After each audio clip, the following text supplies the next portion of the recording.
the first game for either side. This is the first game any team could play in NCAA.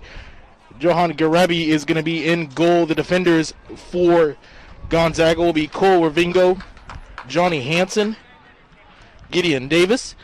Midfielders will be Angelo Calfo, Theo O'Malley, Frankie Lukvik, Richard Rees, Devin Slingsby, coached by Paul Meehan. They said got to be in a 4-4-2 attack, but it's going to switch up depending as the ball goes. As we have kickoff here on the other side for the Redhawks, it'll be Akili Kasim in goal. His defenders will be King, Kuku Acton, Petronas, and Kurtz. Holding midfielders will be Dugan and Uderitz, Meza, Ortiz, Morris. The attacking midfielders and Barry up front. Seattle University starting in a four-person back, 2 holding midfielders above them, 3 midfielders with tremendous attacking prowess, and kind of a new yet old face for Seattle University, and Abib Barry, who is starting as the lone forward, and Seattle University super excited to have him back. Yeah, Barry transferred back after time at JUCO, as you said, Arnie. He was here before and now is back, and everybody in Red Hawk Nation is happy he is back, especially up top for Seattle University. Yeah, super good with his back to goal. Big in stature, 6'3", 6'4". Something they've missed in recent years is having that big physical presence up front. So when Seattle University gets bogged down by a high press, you know, they definitely do have the option to play a little bit more direct and work themselves out of trouble.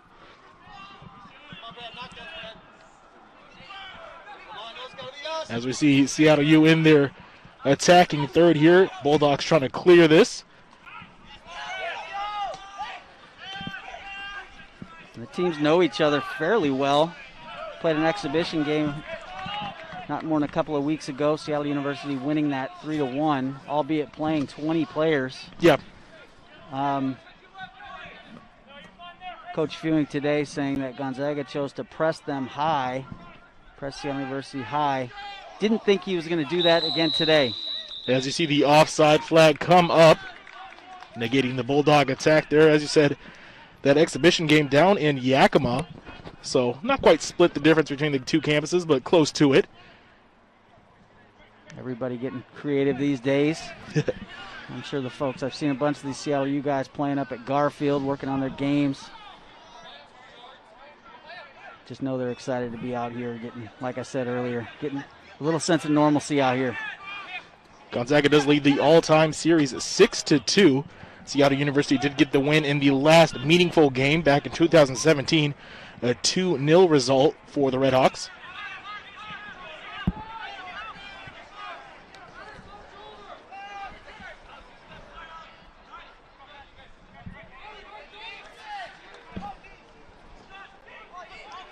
Zekagaya there inside the box.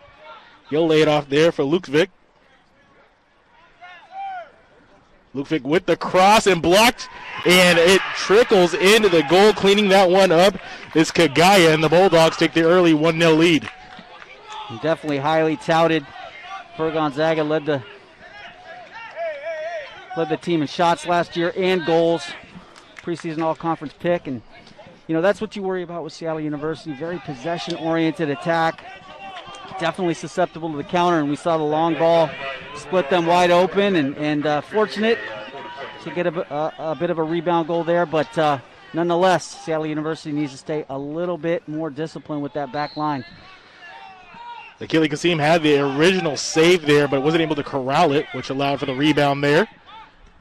So Bulldogs up just minutes into this match. Maybe a little bit of gamesmanship during the exhibition. Seattle University, Gonzaga pressing 4 high was Gonzaga, conceding 3 goals. Now they're very much sitting in a defensive posture. Looks like they'll be looking for the counterattack, and great pace out of their number 10 from Gonzaga. As we see a quick pause in play here. Tying of the boot, I should say.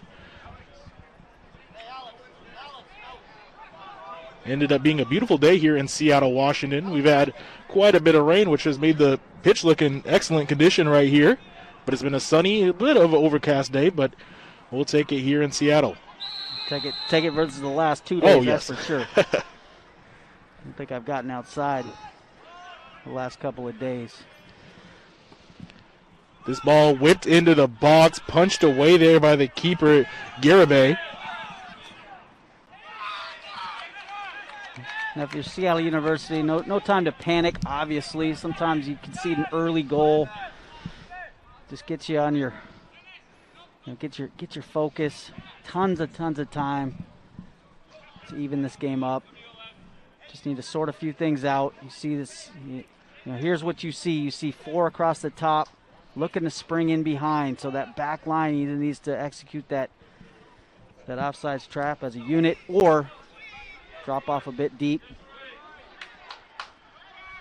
Garibay's goal kick, and we see a bit of aggressive tackle there. Little conversation going on the field. You expect that for in-state teams, especially teams that have seen each other, as you said, in that exhibition game just a couple days ago. Seattle U's had its challenges with Gonzaga over the years. No question about it. Certainly conference-wise, Seattle University enjoying more success, leading to more NCAA tournament berths. But Gonzaga, absolutely all the potential in the world. Beautiful facility, good players.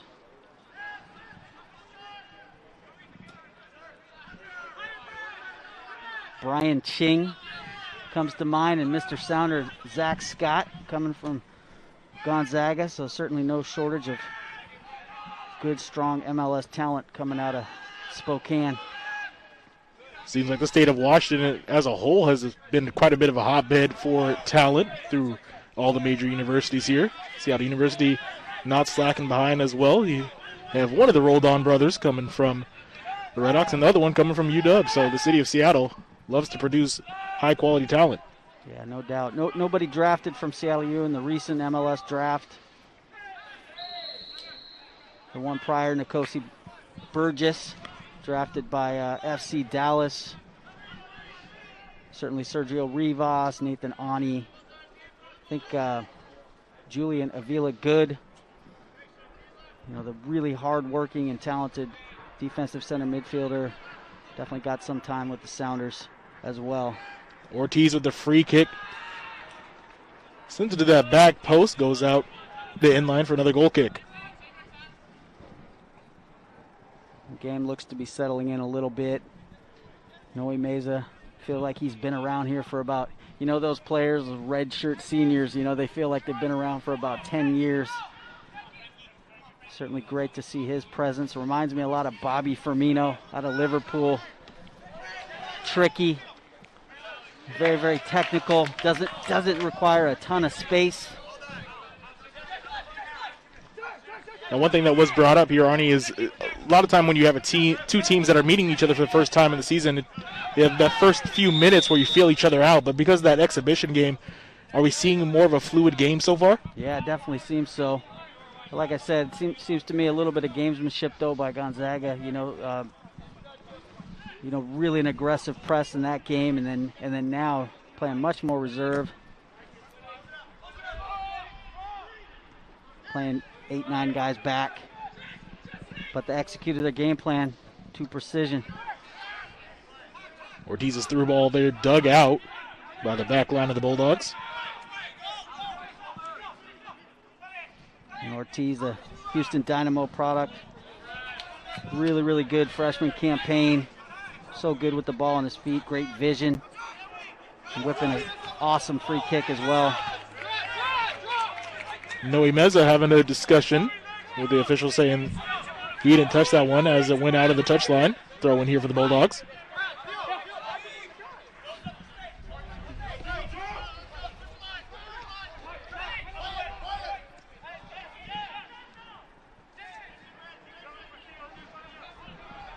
The name we haven't mentioned is James Morris, WAC Freshman of the Year, burst onto the scene. Meza now, bit of a slip there. He retains possession. Back to Ortiz. Number 10 for this Red Hawk squad.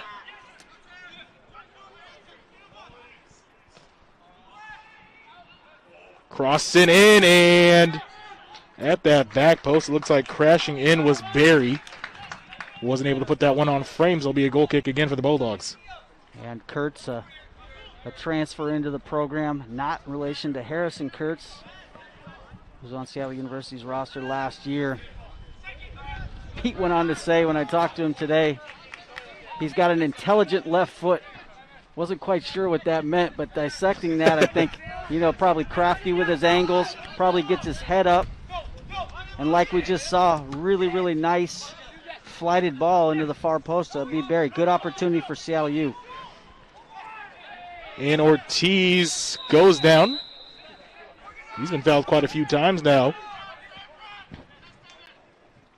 Yeah, that's a real key to the game with his passing ability, technical ability, vision.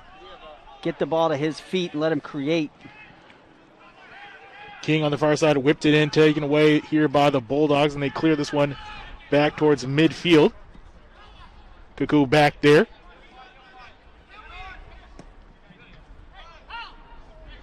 Three of the four defenders graduating, starting defenders graduating for Seattle University. A lot of new faces back there. Certainly going to take time for them to gel. But what I can say about Cuckoo is that he got captain votes. Incoming junior college transfer, prolific junior college career.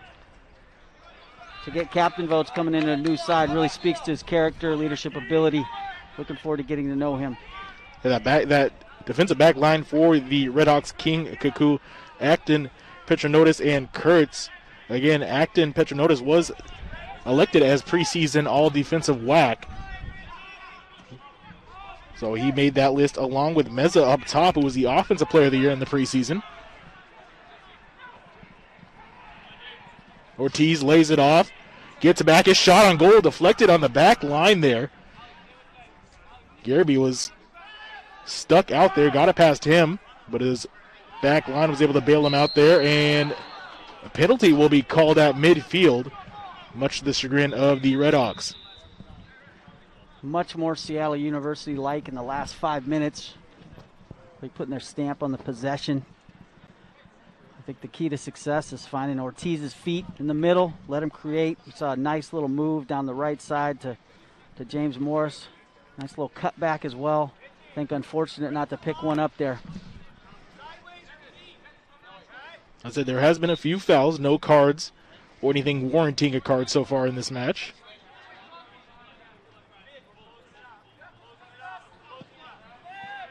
And Morris played a lot of that number 9 last year, that super high forward. And calls for a PK, pointing towards goal, so it'll be a goal kick according to the official. Kagaya again nearly had a chance to get a brace there, went high. Good no call there, on. If I didn't have this tent right in front of me, I might be able to give you a better answer to that. With this COVID protocol, we are standing outside the press box with a huge tent separating, and what are we, divided by about 30 feet? At least, feet? yeah. Yeah. So definitely trying our best. Yeah, you're all the way over there on the attacking third.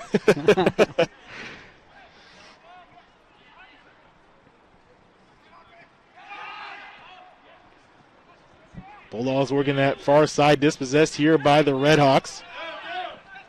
And Bulldogs come right back with it. O'Malley now, his shot. Easy enough for Kasim there. We really see the danger of Kagaya. Super, super dynamic. Not huge in stature. Lots of pace. Seems to be very, very busy and irritating to that defensive back line. Yeah, the difference in strikers for these two teams, for the Bulldogs, Demetrius Kagaya at 5'6", Habib Berry for the Redhawks 6'4", so quite a bit of a difference in stature, as you said. So far, the game plan working for Gonzaga, as we said, looking to win those duels in the midfield and then spray the ball long, try to find space in behind. It's going to be super important for Achille Hassim to take notice, get off his line quickly, try to clear some of that danger as well.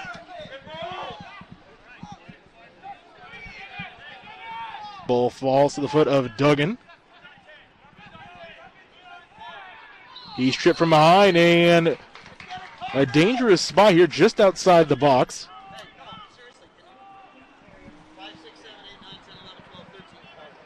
Dennis Duggan out of Brühl, Germany. I have him as a graduate transfer, although unclear. You know, did he transfer in from another college? It is unclear. So, you know, I believe he's out of Old Dominion. So played his, that's kind of Coach Few and kid in a candy store with Yeah. the transfer portal. And, you know, looking to fill holes where they need to. And certainly big shoes to fill. Julian Avila good. Such a great tenure. Ortiz will do the honors. Near post, poked away by Garibay. He'll be out for a corner for the Redhawks. The first corner of the match for either side. And Ortiz so precise and technical on his set piece ability. We saw him strike a brilliant set piece in the first round NCAA win against Loyola Marymount. Definitely has that in his bag. Anything in and around the box is going to be his to take. And you know, also look for a Noe Meza in there with his ability to move that ball around. Bit of an outswinger here. Head is to it, to the far post. That one is deflected. The call comes in. Excuse me, maybe that Barry comes up, picks that one, calls for a handball by the Bulldogs. Ball trickles back to midfield.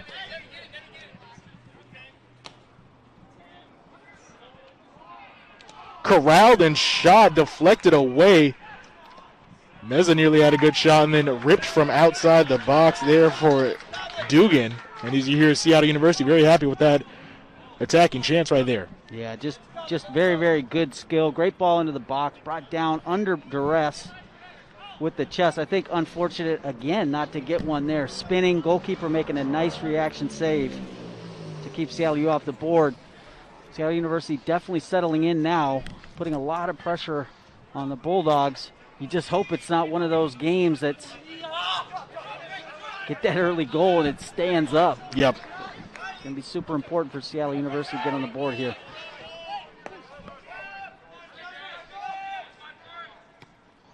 Bulldogs, another long shot again. Nothing too strong there for Kasim as he corrals it.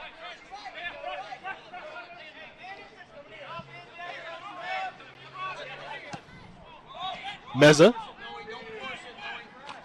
Barry caught up to it. Who was that last off of? We'll see a throw in for the Bulldogs. Billy Colella, long-term assistant for Seattle University, saying Habib Barry just, I think the term he used was just terrible to play against. And he's just big, long legs, covers a lot of ground. And we saw him reach out with that kind of go-go gadget leg and maybe caught him a little bit on the ankle. We may have replay today, but we can't see the replay. Yeah, so, everybody's adjusting here. Everybody at home, we are kind of adjusting to the times. We're just happy that soccer is back here at Championship Field, as we do have a Bulldog down. Definitely see some faces peeking through the fences, kind of looking to the rooftops. You know, great setting here at Seattle U with all the apartment buildings. Don't see anyone there, but, you know, people are peeking through the fences trying to get a view of the game. Looks like it was Angelo Calfo who was down. He is up. Looks like he's ready to keep going. Looks like the Bulldogs do have a player warming up on the side, though, so see if Calfo comes out for a bit.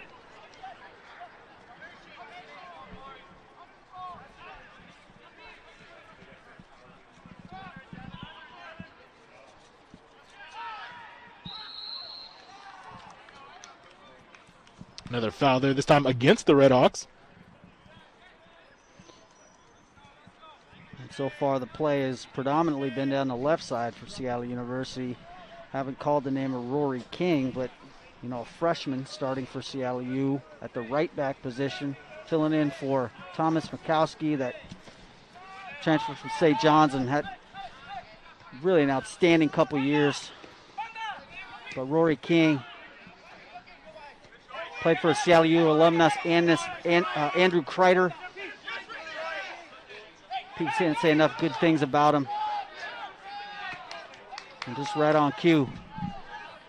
Getting forward. That right side in years past has been so important for that wing back and generating offense. Now the Redhawks continue to attack on that right side. Trying to find Barry in the box. Taken away here by the Bulldogs again. And a yellow card, our first card of the match, is going to go against Gonzaga here.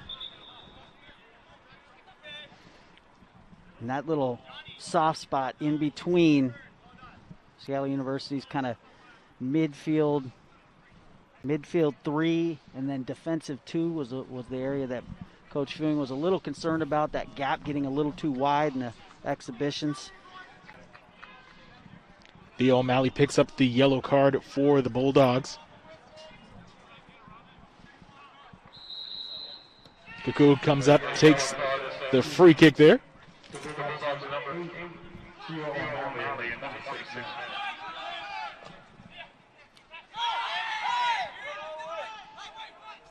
Calls for the ball being out on the touchline. Ignored here by the official.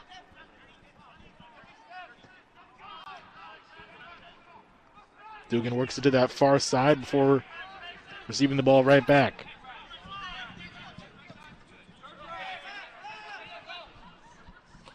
Now Kurtz, his shot's deflected. Ball played out of the touchline here for another throw-in for the Redhawks. You can really see what Coach Fewing's saying about Kurtz and that intelligent left foot. You really see him picking that head up and trying to find runners, as opposed to just whipping the ball in the box any which way.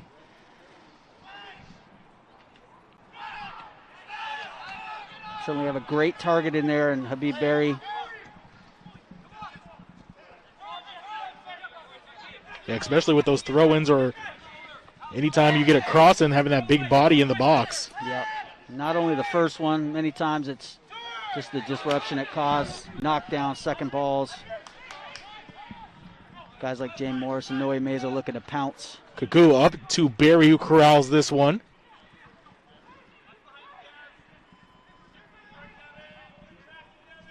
Morris whips it in, headers, and goal for Seattle University. Diving at the back post and sending that one in was Jesse Ortiz.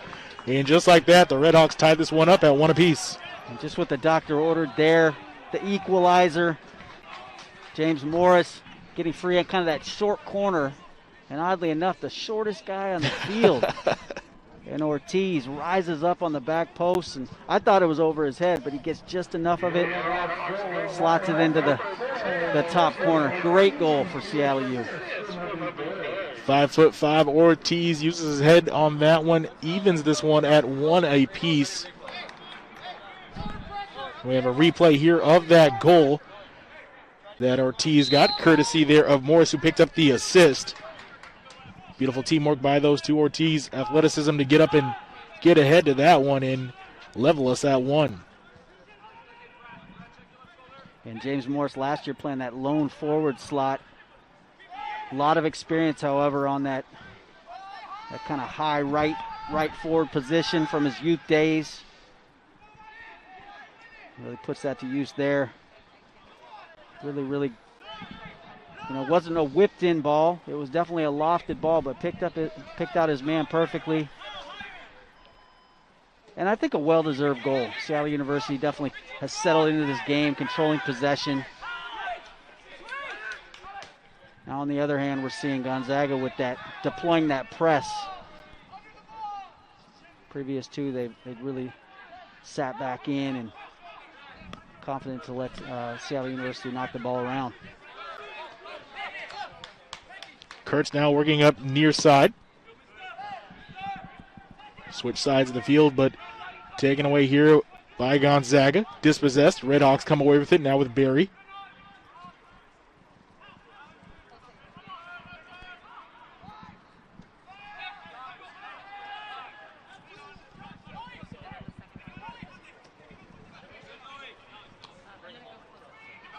This one lofting. Barry really didn't have a chance at that one. Coming out is Garrity to corral it. But some good interchange of play right there. Denny's and Meza kind of swapping positions there. Just the service let him down. Got to get a little bit more pace on that ball, make it harder on the defense. Ortiz trying to catch up to this one. Send out here another Seattle University throw-in.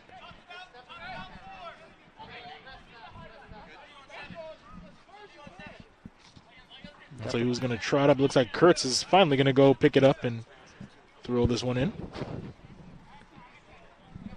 Definitely like the pairing of Uteritz and Dennis. Hope I'm pronouncing that correctly. Apologize if not. But Uteritz, he's played almost every, I think he's only a junior, but has played almost every minute. Dad, a former professional, very, very good player.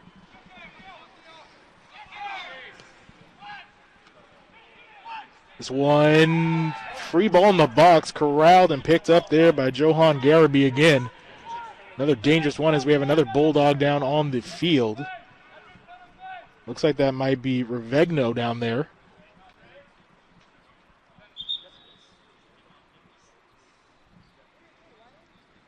Thus far, very organized by Seattle University. You know, outside that first 5 minutes, back line, you know, definitely holding up. You see Alex Petronotis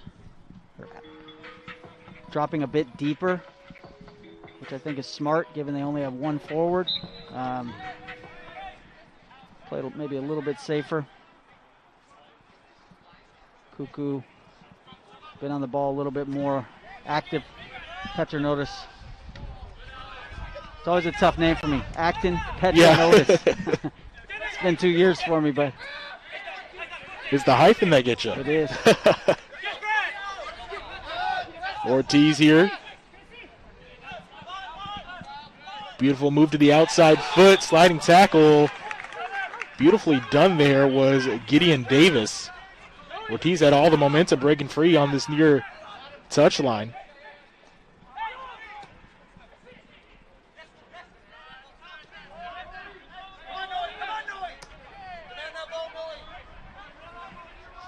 Switch it over to James Morris, who did pick up that assist on the Ortiz goal.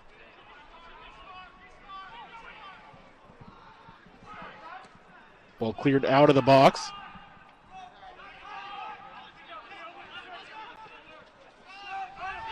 Now Bulldogs have a chance to counter. O'Malley still with it. Looked like he was trying to get it back over to Kagaya, but that goes out again for a Seattle University throw. Much better defended by Seattle University that time. King getting way forward, exposing the gaps. Coach Fewing, Nate Dalagon, coaching staff really work on those guys when one of the outside backs goes to shift that defense over and cover. Really well executed there with the threat of the counterattack.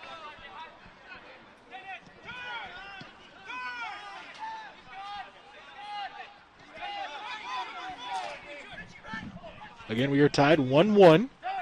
Just over 20 minutes to go here in the opening half of the first match of the NCAA season for either one of these two schools.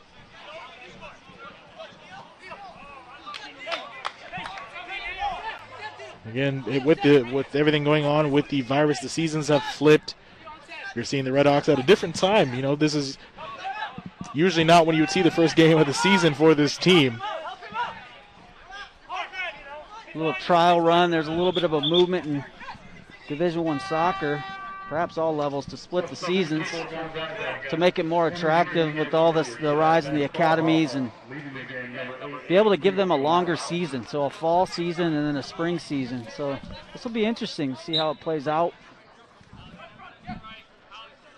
Sebastian Carlholm is the first substitution of this match. He'll come in. He takes out Theo O'Malley.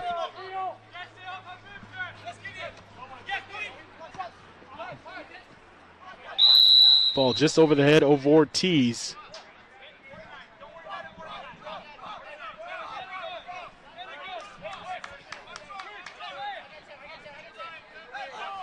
Lukovic picked up the foul there. Quick restart here for the Redhawks.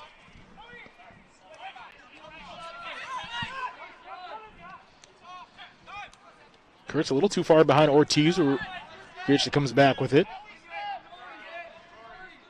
Gonzaga playing that more traditional 4-4-2. Super wide wingers. Looking to take advantage of that space with Seattle University's formation, which is a bit more narrow. Ortiz lofts it over to Dugan. He barely keeps it off the end line. It's cross deflected.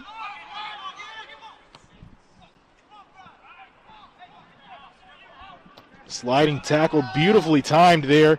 Sliding in and deflecting. That one is Uteritz.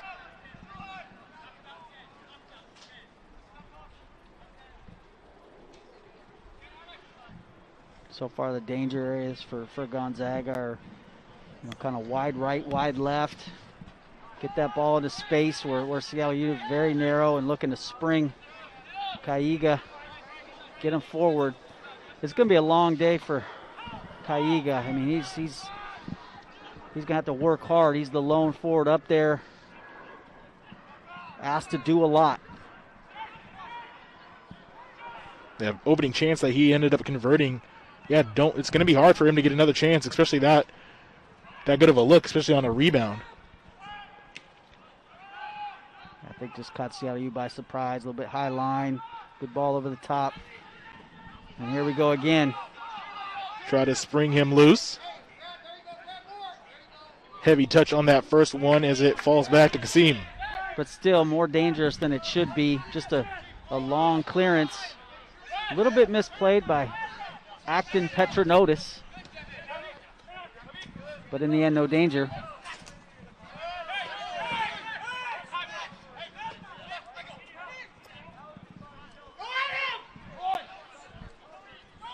Here's Mesa. He cuts in.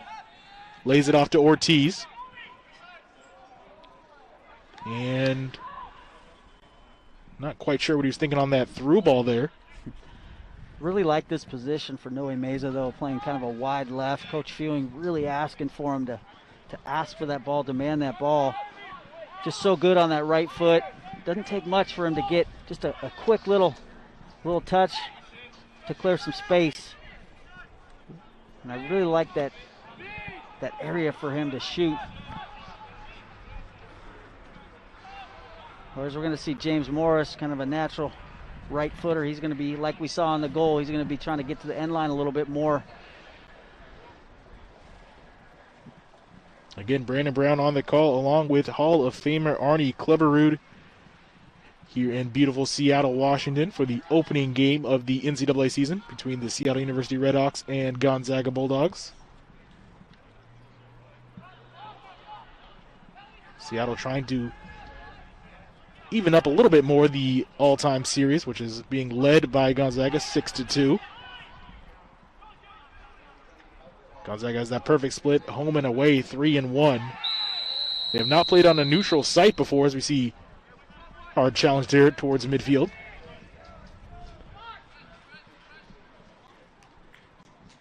Yeah, I can't remember ever, in our NAI years, Division II years, I can't remember Gonzaga ever being on the roster or our schedule. Not really sure why. A lot of Division I teams would play us. Some didn't want to. But nonetheless, this is a conference, in the WCC that Seattle University seems to be a good fit for. Mm-hmm. I know you're real into the basketball side of things. What's kind of the thought process there? Being through the WAC, obviously it's a good challenge, and but it's also the, it's the league that wants you at sometimes, and as many people know, the WCC, the Seattle U reached out to the WCC when Division I was re-implemented here on the campus, and maybe one day, especially with the expansion of the WAC, adding 4 new teams in Texas, and one in Utah, it's going to be definitely interesting to see how the conference develops and how Seattle U develops over the years. Well, in the end, I like the soccer conference. I think got a lot of really, really good side. Might not be some, you do have some brand names in UNLV, Air Force. Mm-hmm.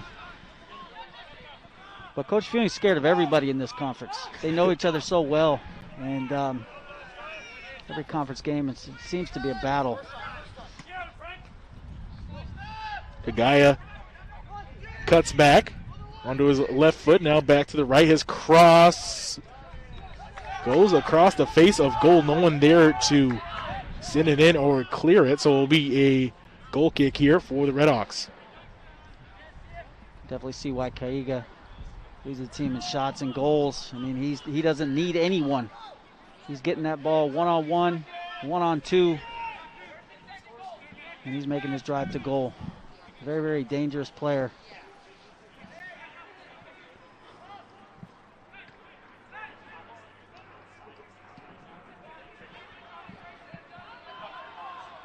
That one went off the foot there of Barry. Just over 13, well, just about 13 minutes left to go here in the opening half. Once again, I think the success, that 10, 15 minutes of really, really good success for Seattle University. Definitely playing through Ortiz. Got to find his feet in the spaces between the lines. Look for him to create. It's going to allow Meza and Morris to run off of him. It's going to allow the outside backs to get forward. But credit to Gonzaga. So far, solid strategy, making it very difficult.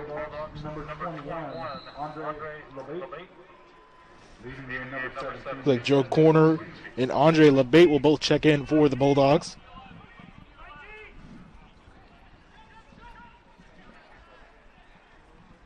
Frankie Lukovic would be one of the players subbing off. Get an update on who that second one was. Ball now with Ortiz. Up to Barry.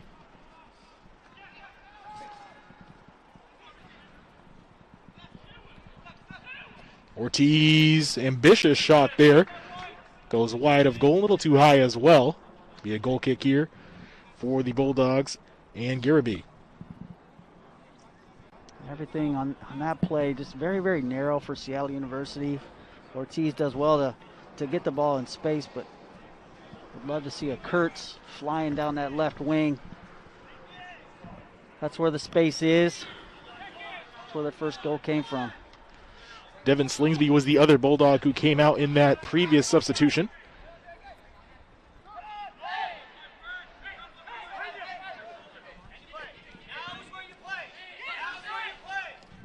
Ball laid off to Davis. Pressure being applied there by Meza. And Barry with a good deflection out. Be thrown here for the Bulldogs.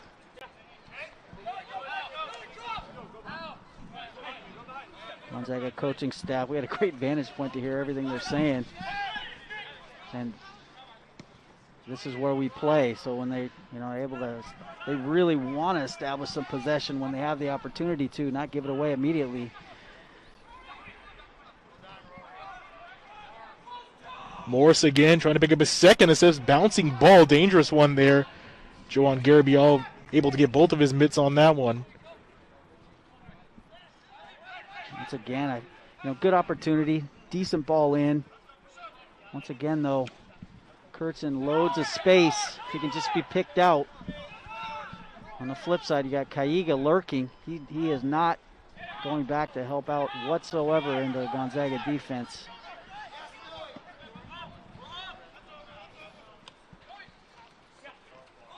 Able to keep that one in is Meza. Conventional wisdom is, though, that two defenders should be able to cover one forward, in my opinion.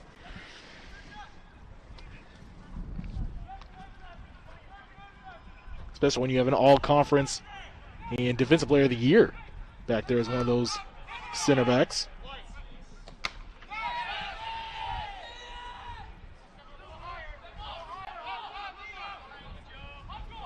Kaku now will come up the field a bit, pressing a little bit high.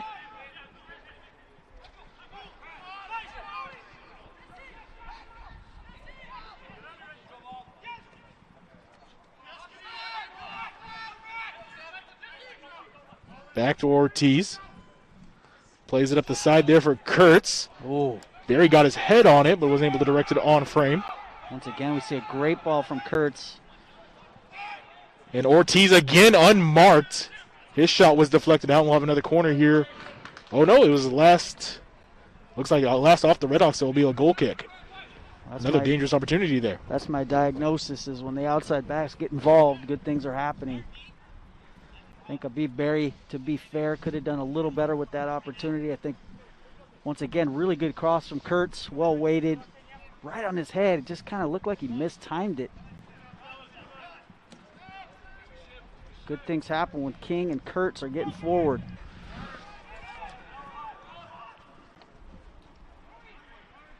Dugan on the far side.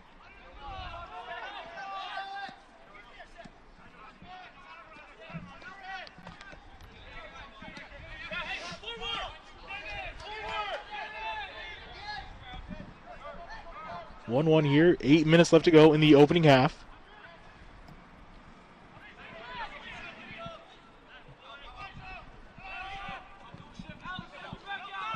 A really good diagonal ball in to be Berry.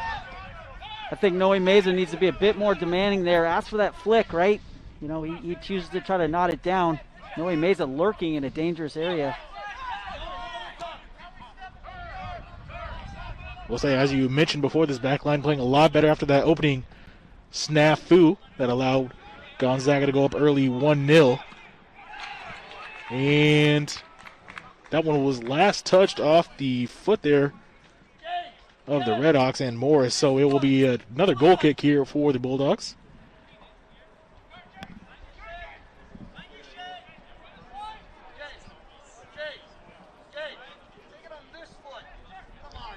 Johnny, with a season like this, is it different mentally, or is it preparation-wise to get it revved up for a season when you're so used to, maybe not so much as the freshmen and the incoming players who aren't used to it, but for the veterans who have been here, is it different playing in a different season? Truthfully, I have no idea, right? I mean, does anyone? You got to assume, right, these guys are playing year-round. There is a spring season. It hasn't been the season. Usually kind of a season to fine-tune some things, try some things. The results don't really matter. But, I mean, to me, the guys just got to be excited to play. Just a real game. I mean, I would be.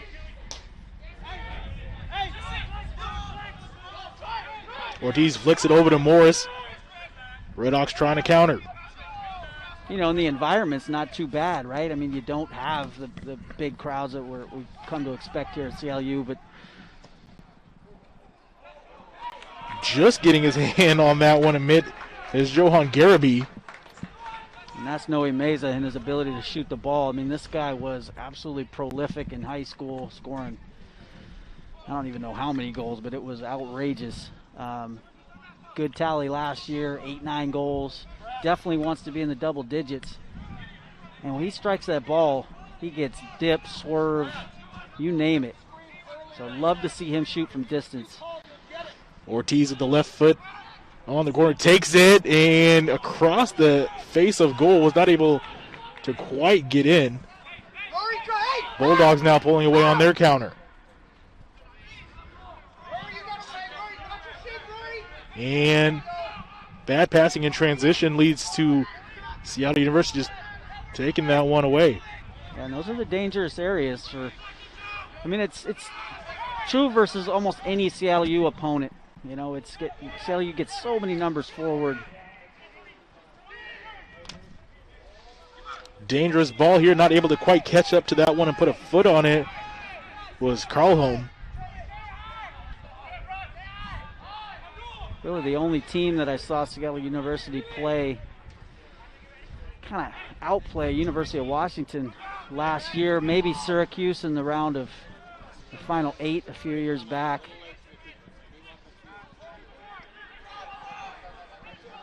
And Coach Fewing saying that, you know, he thinks Seattle U is a kind of a top 30 program today. Over the last 5 years, Soccer Wire has them rated as the number 18 team over the last 5 years, which, and so what do you think the difference is between those top 10 teams, top 5 teams like Stanford and the Akrons and all that? And he said it's defense. We're not just talking about back four, goalkeeper, we're talking about team defense. And you really saw that from University of Washington last year. They had a real opportunity to win it. And keep working on those presses, keep working on those formations.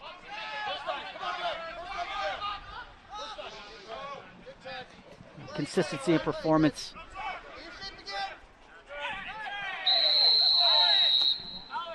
The Acton Petronotis was able to defend that ball away from Demetrius Kagaya.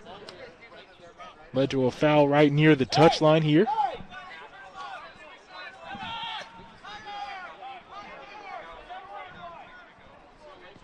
And Acton Petronotic is projected to be the Defensive Player of the Year in the WAC.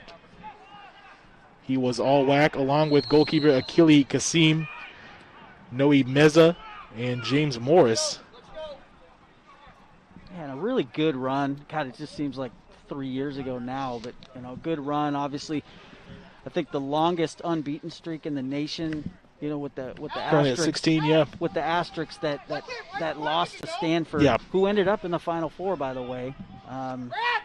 Doesn't technically count as a loss. So this is a team that could have won it last year. Yep. If they get the right breaks, certainly not that far off. Ball whipped in, header, and unfortunately right into the hands of Garibay again. Not sure if that would have gone left or right, if that would have been the lead there for the Redhawks.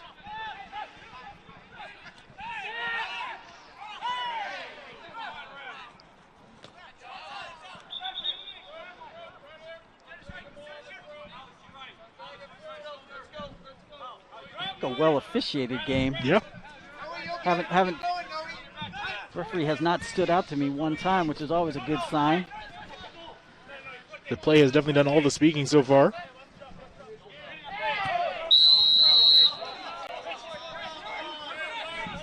Another one of those view disadvantages here that the tarp right in front of us.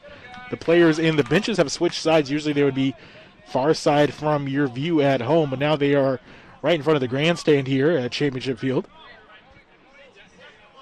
And right now you just want to get out of the half, 1-1, talk some things through. For me, I think James Morris a little bit quiet for his ability. Got to find a way to get him the ball in space. The lone goal comes from his assist. Judging from Coach Fewing's reaction, Noe Meza needs to be more demanding of the ball. We see him popping up into these different spaces, pushing very, very narrow into the middle. Like to see him stay out wide, get that ball in space, and then use all that one-on-one ability that he has. And then certainly Ortiz, the more you get the ball to his foot, his passing ability.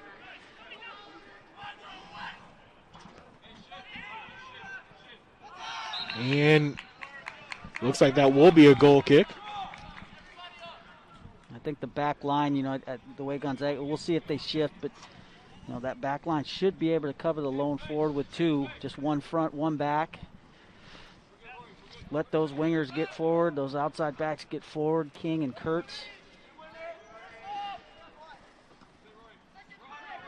And then Abid Berry needs to get on the end. Yep.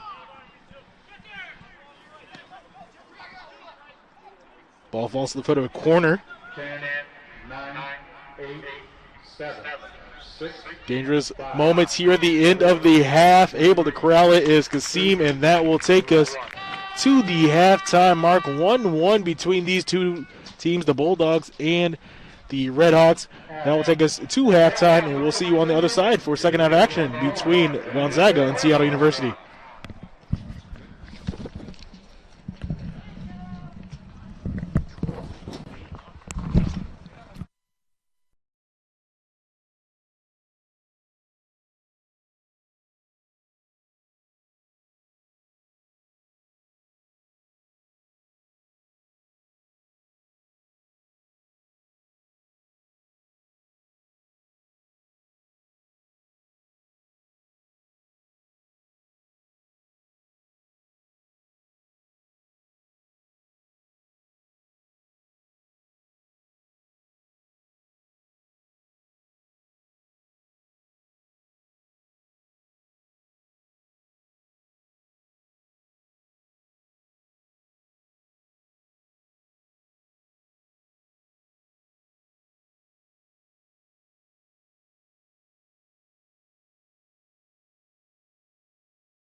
But we're just about set to start second half action here. Seattle University and the Bulldogs of Gonzaga flipping sides. So the Redhawks will be going left to right on your screen. Bulldogs right to left.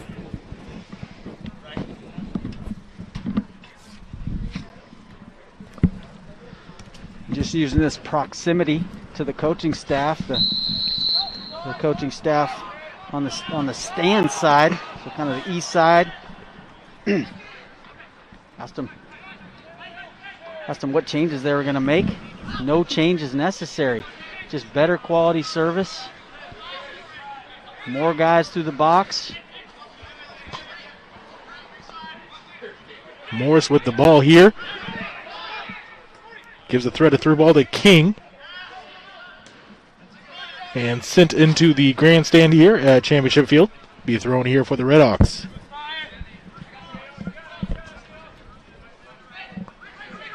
Again, Brandon Brown and Arnie Clubberud on the broadcast for you today. Thank you for tuning in to the WAC Digital Network and Seattle University Soccer here at Championship Field. Sunset, a little bit chilly here in Seattle, Washington, but definitely can't complain with how the day turned out.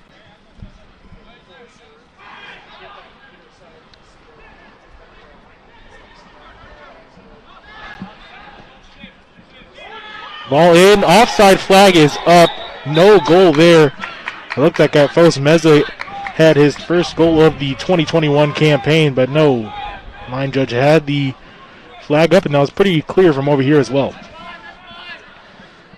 I'd like to take that to VAR if we had that capability, but not at this level. But we got to get it in CONCACAF first. Exactly. Now, like I said, Coach Fewing saying no real big changes other than the quality of service, more guys through the box, and we certainly saw that there. You know, talk about quality service. We're talking about, you know, balls not floated, balls whipped in with pace. They're much more difficult for goalkeepers, defenders to read. I think in that circumstance too, that was started by a throw-in, which I think should be dangerous with a B. Berry. I think you mentioned that, you know, throw-ins, and certainly Hal Uteritz as well. The second challenge there from the Bulldogs is what eventually picks up the foul. Just on that far touchline.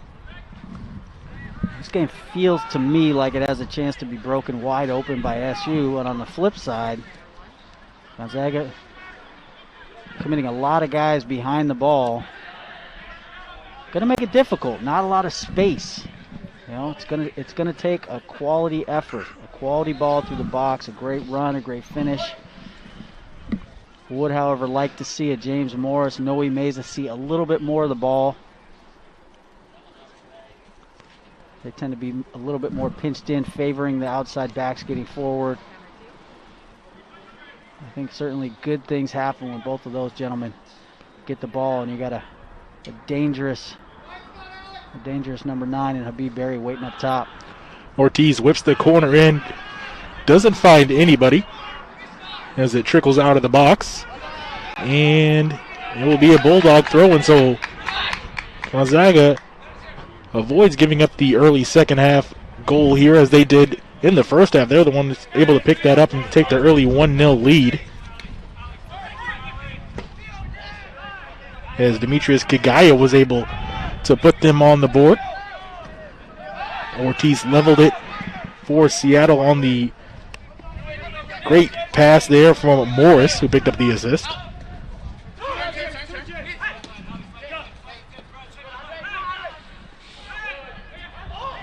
Really nice skill out of Denise there.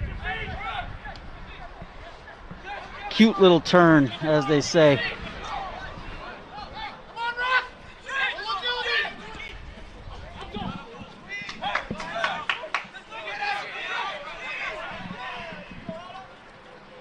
Kagaya with the ball at his feet. Just lost it there as it goes out of the back line. It'll be goal kick here. So far, that's been the game plan for Gonzaga. Get it to Kaga and let him go. 1v1, 1v2. Put in a lot of effort here tonight. But it's going to take something special. CLU learned their lesson. Definitely not leaving one-on-one. getting cover in there.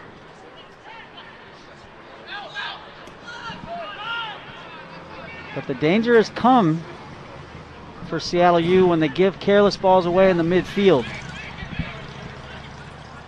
Okay to give balls away and trying something in the offensive third, but that in the middle of the field, we see those transition moments so key in soccer games.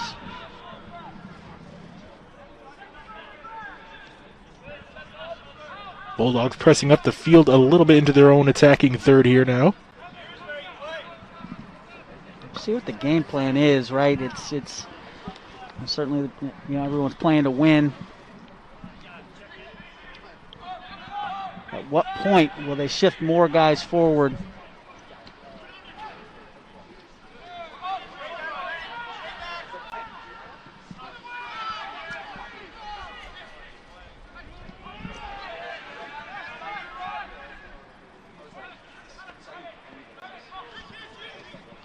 And Seattle University currently riding the longest unbeaten streak in the NCAA at 16.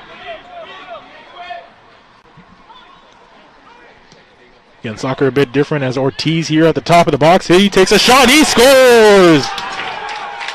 Give him the brace. Ortiz with 2 on the board, and he puts Seattle University up 2-1 here just a few minutes into the second half. We talked about careless giveaways from Seattle University. There was one by Gonzaga. This time in the defensive third, Noe Meza does a great job picking that ball off on the press. I thought he should have shot, but smartly picks out Ortiz, who he can finish. I mean, he's got that magic left foot. We've seen it. And, he picked his spot and he hit it. 2 goals here for the number 10 for Seattle University. Jesse Ortiz, the 5'5" freshman out of Houston, Texas. As another look here at Ortiz's goal just at the top of the box. They are able to rifle that one in and give the Redhawks the 2-1 lead here at Championship Field. And Ortiz, he's a kid that was one of the highestly rated recruits that Seattle U was ever able to land. Houston Dynamo wanted to sign him. According to the data that I have. I'll trust your data.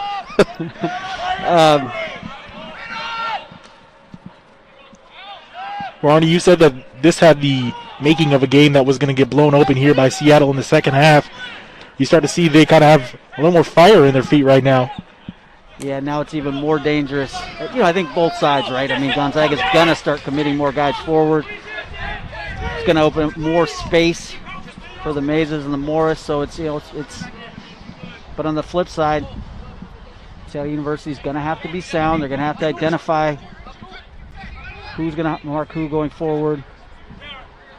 But certainly an experienced back line with Petronotis and Cuckoo with a brilliant diagonal ball here.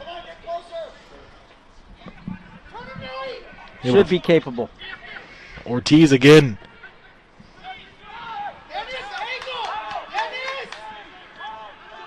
Those diagonal balls, the pros play those day in and day out. Make it look so easy, but I can tell you it is not. Ball on the near side to King. His pass deflected. That will be out for a corner. Yeah, and since Gonzaga is committing only 1 forward, Seattle University opting to cover with 2, allowing free reign for those outside backs. King, I think, plays a good ball. Billy Colello, even back in my day, I can still hear him chirping right now is, get it past the first guy, right? Got to get it up past the first guy. And excuse me on that was a throw-in, not a corner, as that one goes out now this time for a goal kick for the Bulldogs.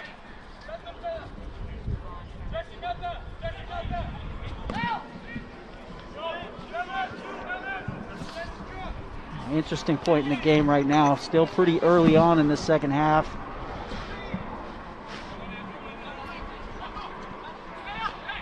Again, Seattle University in their home white, all white uniforms with red lettering.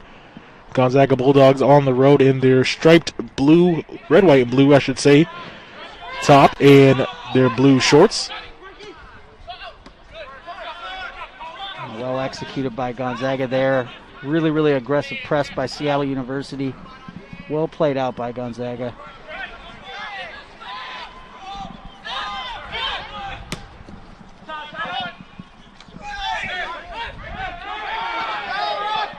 Hard challenge in the air that Seattle University's bench wanted a little more attention from the official on.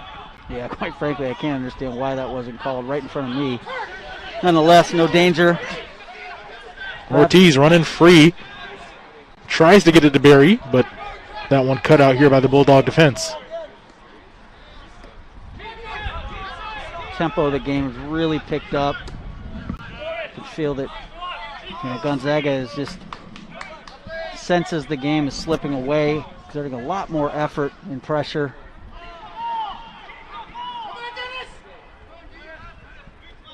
Which makes for an attractive game, I think, right? End-to-end stuff.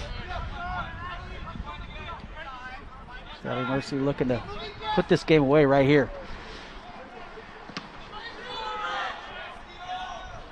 Be a throw in on that far touchline here for the Redhawks. Get it up to Barry.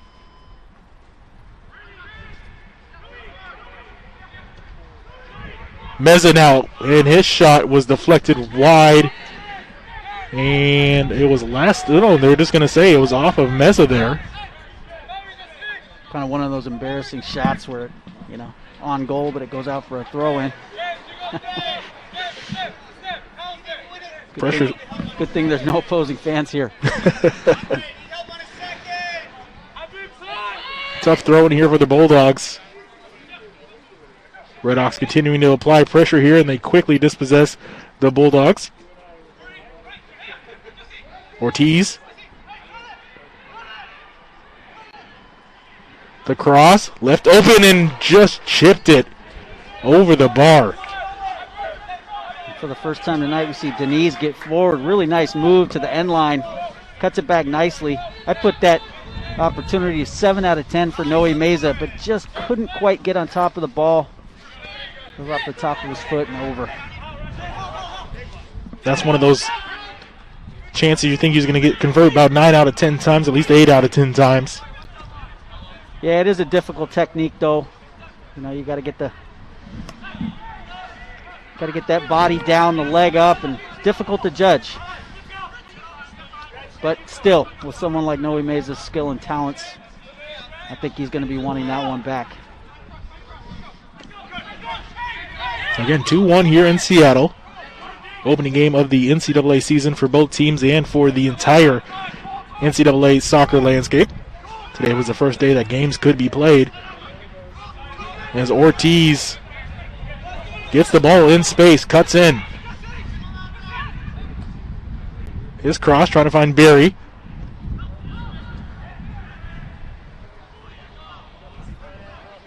As the Bulldogs will able again to swarm around Barry quickly and not allow him to really work much in that box.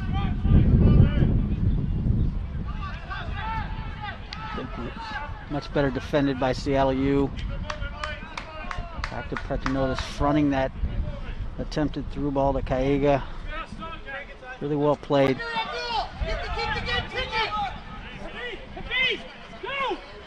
You can see Gonzaga picking and choosing their times to press.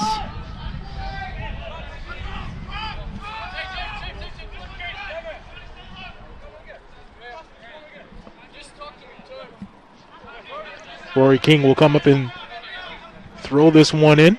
Immediately finds Barry. Deflected out here for another Red Hawk throw-in. I think that's, Barry, he just gives you that dimension that hasn't been here for quite a number of years. That big post presence, really, really good, according to Coach Fewing, with his back to goal. Get that ball into his feet, runners coming off of him.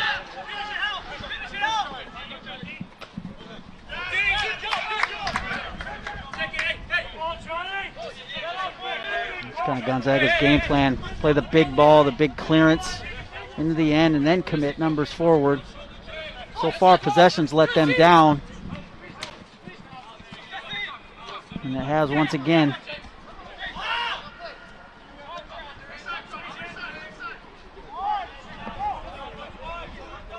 Moore's too heavy of a touch there. Turns it over at midfield.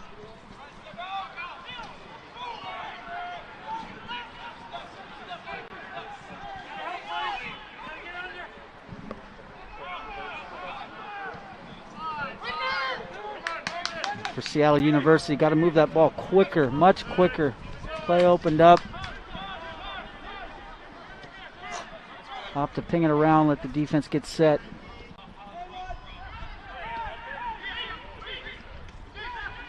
Ball up to Barry.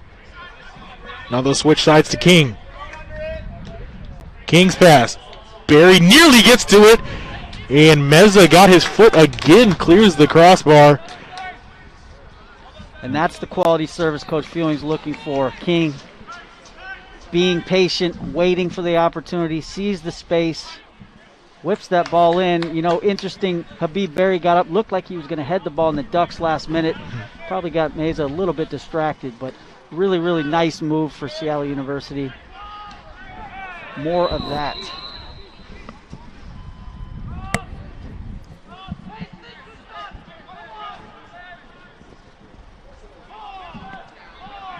Under 30 left to go here in the opening match of 2021. And Seattle trying to go and extend that unbeaten streak to 17 games. That Stanford game obviously played down on their home field. Stanford's such a storied program. Jordan Morris, winners of 2, if not 3 in a row at one point. It's one of those games where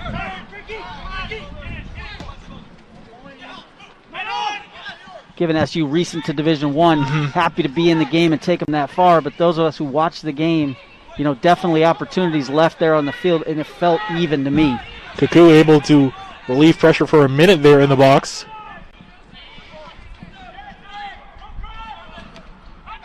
Bulldogs still on the attack here.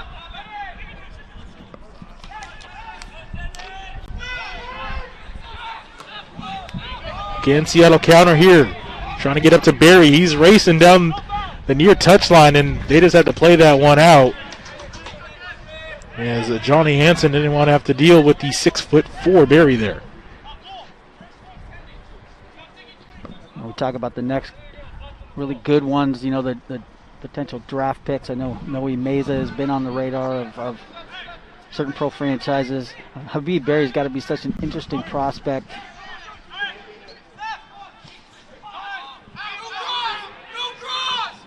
King again.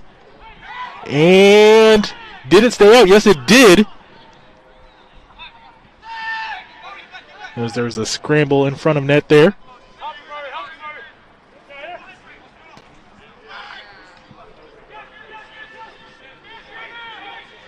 False shot blocked.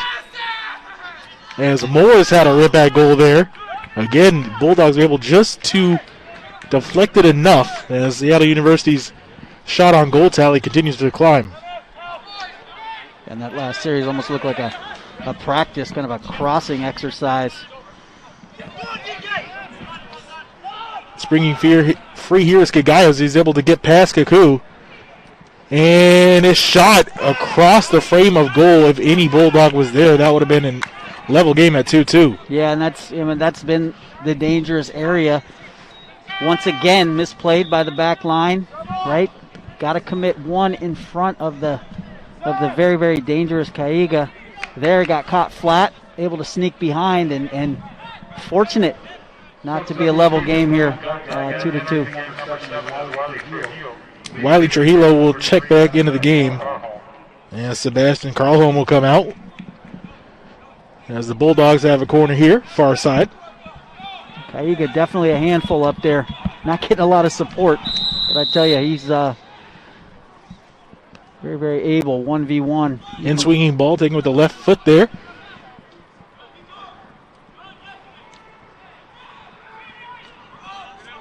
Good clearance here by Seattle University not to give up another corner. And Morris, can he keep the ball in? He can. He's springing up the near touchline. And then cut out there by Lukovic.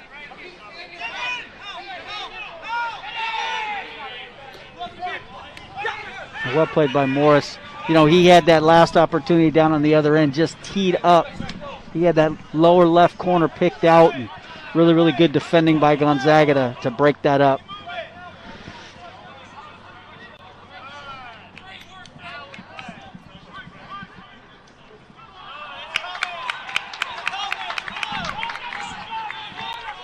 A little bit of life. So one thing you like without the crowd is you can really hear the coaching staff. You can hear the players talk to one another. You know, they believe right now, they believe that equalizer is coming. Kaiga giving them hope. Yeah, he is quick. He can definitely sneak through the cracks there of that back line of Seattle University.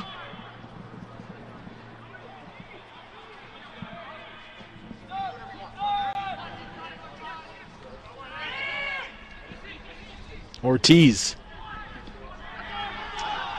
And I'm telling you, that's an underrated dimension for SU's team with Barry up there. You can play that long ball. In years past, you'd have, you know, someone much smaller in stature up there just getting dominated by that big back line. Now, even if Habib Barry doesn't win the ball, he's going to make it difficult on the defender and create opportunities for knockdowns.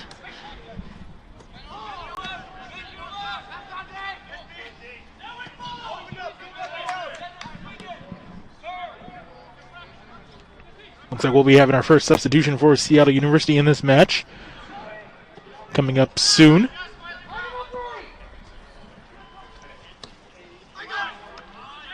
Looks like, again, they're trying to pick out Barry in that box, but has not worked out so far as falling to the guys Kagaya and Kaku. And that goes in favor of Kaku. Barry definitely had a couple quality services his way. Just unable to, you know, that final touch. But just, you know, he is getting into the right places. Conventional wisdom will say that something good is going to come.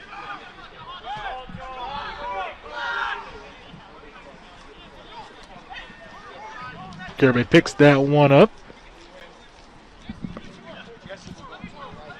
Again, just over 23 minutes left to go here in this opening match.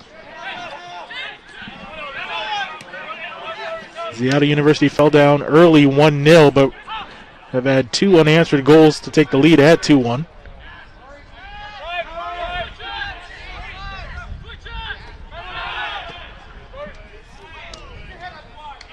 Ortiz right now working on a brace as he's picked up both goals for Seattle University.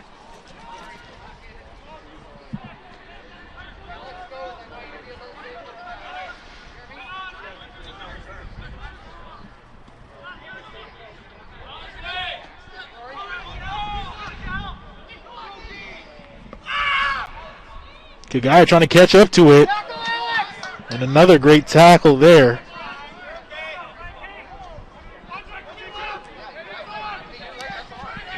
Acton Petronotis again, preseason Defensive Player of the Year in the Western Athletic Conference. Showing just why on that last possession.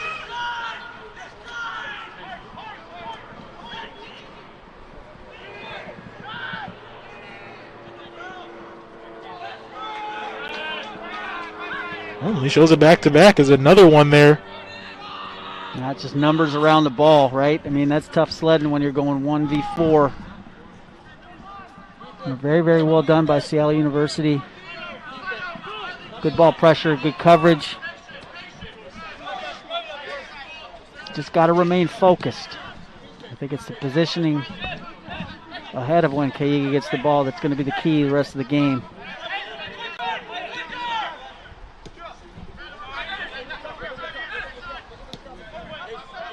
Gonzaga pressing a little higher up the field, committing two up front now.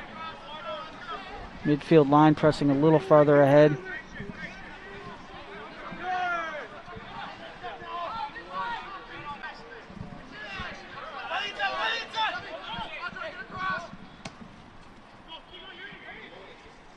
Barry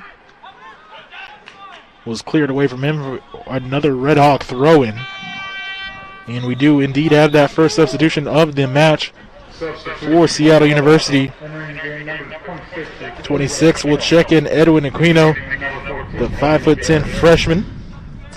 out of Pasco, Washington, and Pasco High School. As Ortiz will come out here. Gotta say, super excited to see Edwin play. The pride of Pasco, Washington. Played for Seattle U alum, former assistant coach Matt Potter. Potter's got to be fired up right now for Edwin. Won a state championship with Pasco. Know he wanted to be on the field a little bit more last year, but let's see what he can do now that he gets his opportunity. And excuse me on that, Barry is the player who came out of the match for Seattle University, not Ortiz. He is still in the match.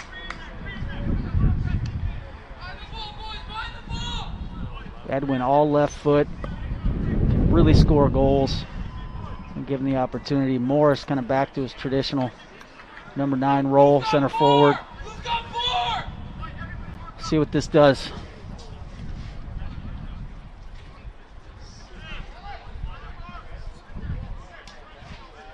So a chance here left of goal for a free kick for the Redhawks.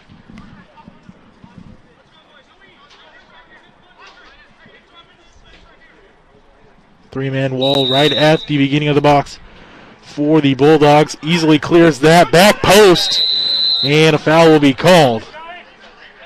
Really, really dangerous ball into Hal Uteritz on that back post. Uteritz just a little bit late getting there.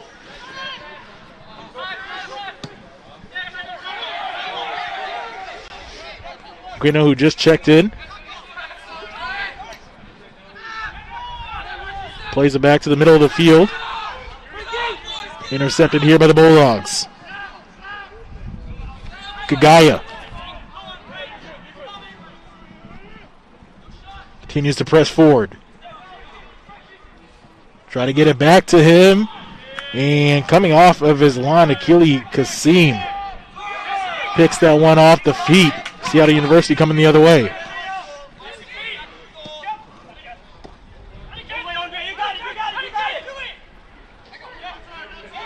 Beautiful passing here by Seattle University, working on this near touchline.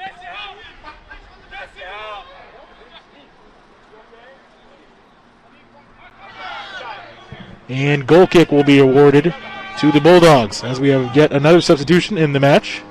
Looks like Kagaya is going to get a breather here.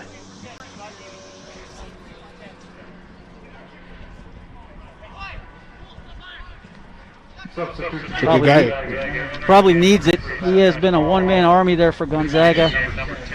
Just has a knack for finding those soft spots in the defense. You know, whether he drifts wide or reads the flight of the ball. I mean, he's been getting on the end of far too many, to be honest. Carl Holm will check in for him. It looks like we might have another one here. We have a quick break of action on the field.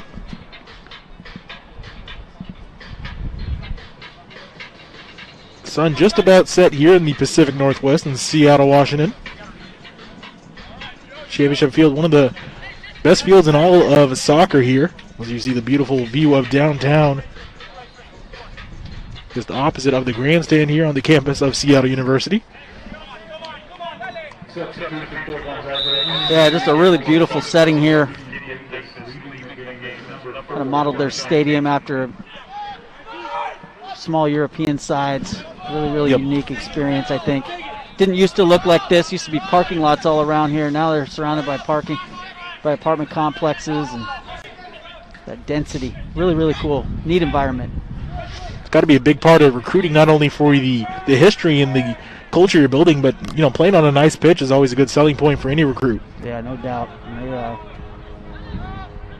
like to shake the groundkeeper's hand. He's 100%. This field is always in immaculate shape. Again, this is a grass field too, no artificial turf, which you see quite a bit around the NCAA. One of the reasons that goalkeepers can't go into their box and warm-ups until, you know, it's a few minutes before the game kicks off. Yeah, this has been a place, you know, when big clubs, pre-COVID era, when big clubs would come and play exhibition games. You know, there's a couple summers ago, Boca Juniors was down here practicing, or, you know, lots of big clubs, really unique opportunities because of the quality of this pitch.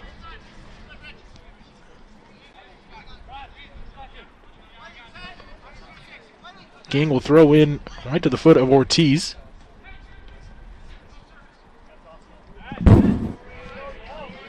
Going to be a throw in here again for Roy King and the Redhawks.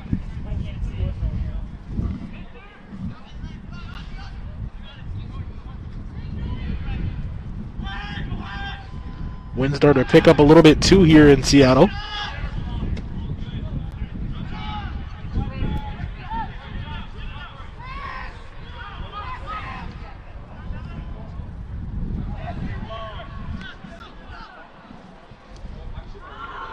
Just over 16 minutes left to go here as there'll be another throw in for Seattle University. Really good press by Noe Meza, making it difficult. Gonzaga playing out. A lot of teams, the modern way of playing is that high press. Give maximum effort for the first, 5 seconds and see if you can win it back and then drop off.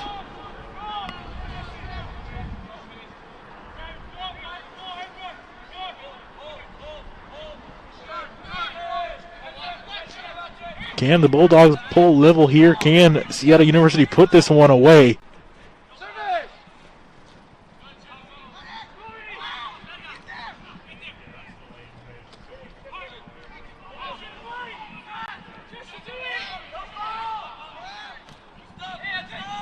Redhawks clear this one up to Morris.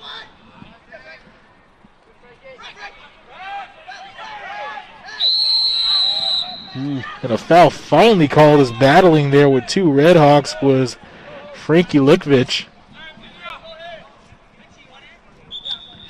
Seattle did a nice job clearing the danger there. A little bit of a heavy touch by Morris. Set pieces, right? Yep. In a tight game like this, 16 shots to 8.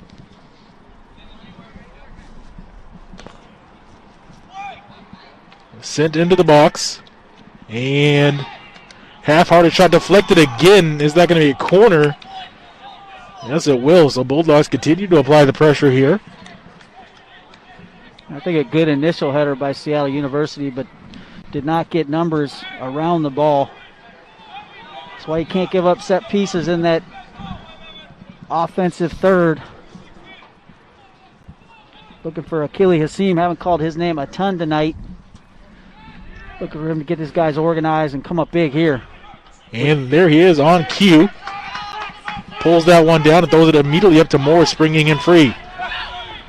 And just a bit of a heavy touch there from Morris.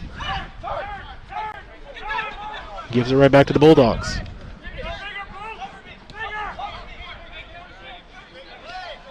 Well, we've seen Ortiz and Edwin swapping position.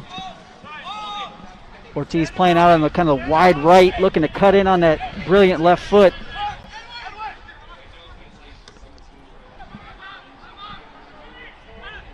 Redhawks now applying the pressure. Morris here. And that one goes well over and not very close there from Morris. But pretty good build-up by Seattle U. Edwin playing a nice ball out wide. Morris going for the spectacular. Is that a ball you'd rather see him bring down, or is that something? Yeah, tough to say, right? I mean, I don't mind him trying, but definitely a very, very difficult skill to execute for sure. But all that said, I've seen him pull it off before, so. As you see in this final 13-minute stretch, coming back into the game will be Demetrius Gagaya. Certainly didn't give him long. See if he can power through and give the equalizer here for the Bulldogs.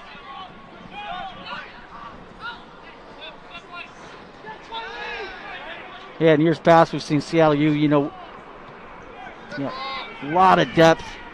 This year been interesting to see. Only one sub so far on the game. You have these subbing rules that are so much different in the college game. Pete would use those to his advantage. Now, it definitely speaks to a team that he thinks they're about 14 deep. Last year I felt like they were about 20 deep.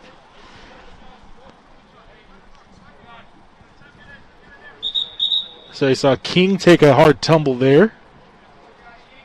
Ortiz and King stand over this free kick here.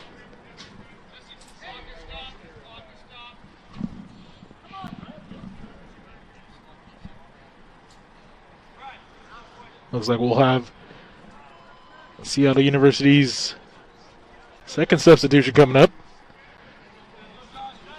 Coming into the match will be number 30 for Seattle University, Josh Castrillon.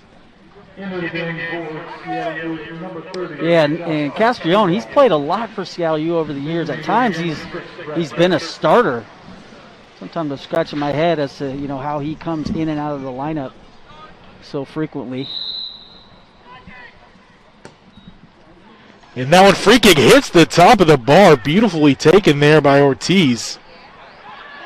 Nearly had a golazo right there. Talk about crafty. Nobody expecting that. Everybody's thinking he's going to drop that into the far post. One of those frame rattlers there. Dangerous situation there. And ball right here. Meza cuts in and kept it in. Great defensive effort there by the Bulldogs. Yeah, Kaku will come up. Really well-timed tackle there. Noe Meza turn in the corner. Fantastic defending by Gonzaga. Seattle University with a chance again. Morris turns, and another one of those shots that maybe a little ill-advised as it hits the light pole in the corner here. Shot / throwing. Dennis looks like he's a little banged up. Naturally right-footed player, I think. So I'll give him a little credit, his weaker foot. Manir Hassan will check in for Seattle University along with Peter Kingston. As Morris will come out along with Denise Duggan.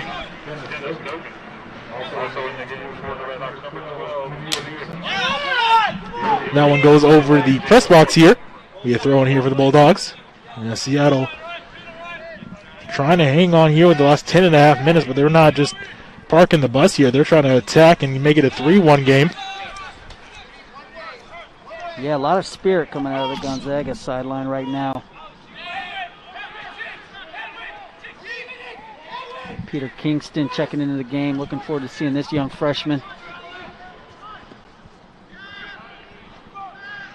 Again, trying to get the ball to Gagaya any way they can. Gilly Kasim. Preseason all whack at that goalkeeper position. Yeah, just Akili Kasim. Had a chance to visit with him last year a bit. And a lot of confidence. Great leader. Which is exactly what you want out of a goalkeeper. And then certainly the technical and athletic skills to match.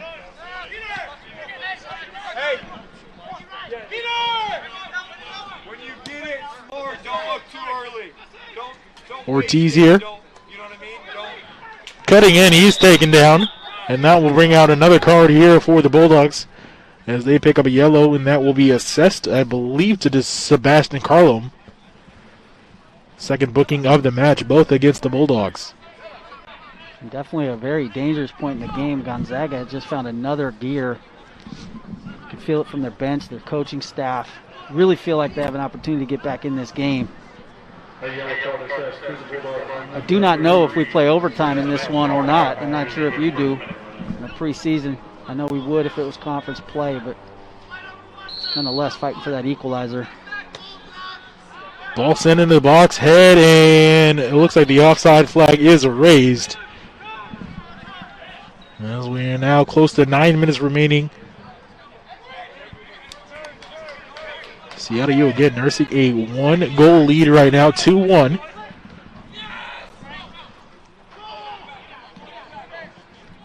Ravegna now.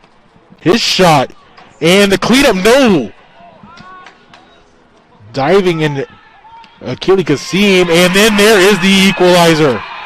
Goal here by the Bulldogs in the waning minutes of this one.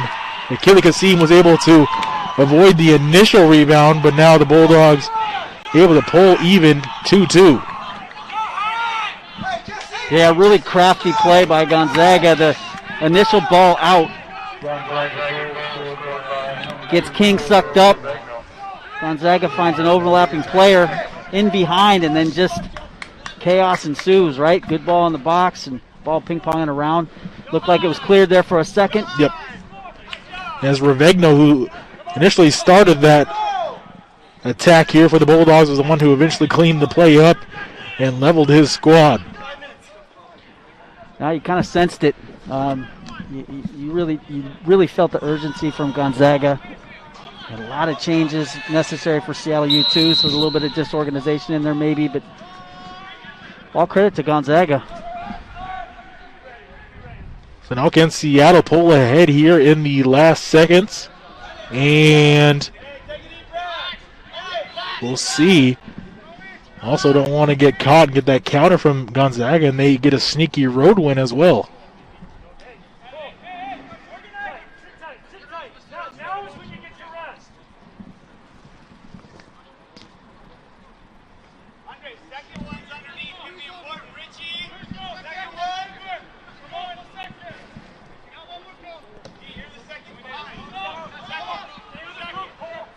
Kaku heads it back towards midfield.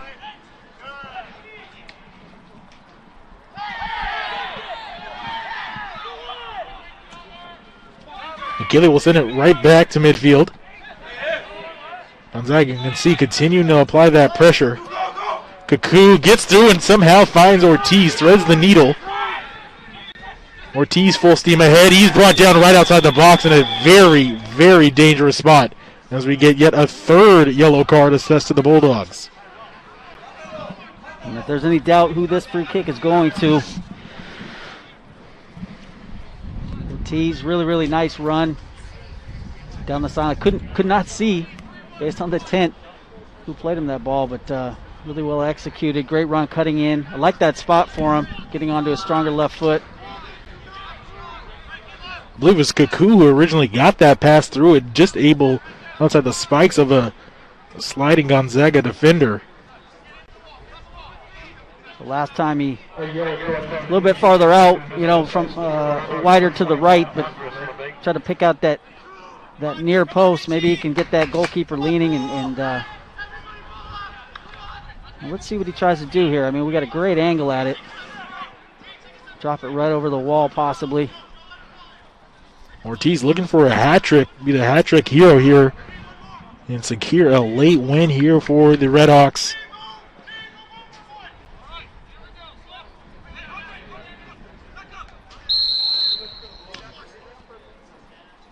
Ortiz's shot trying to go near post. It curled just a little too hard as he misses the frame. Still a very, very dangerous kick there from Ortiz. It's kind of one of those. I thought he might try to pick out the far post, catch that goalkeeper leaning. He definitely was leaning in that direction. Seen a lot of close games here at CLU over the years. A lot of heroics.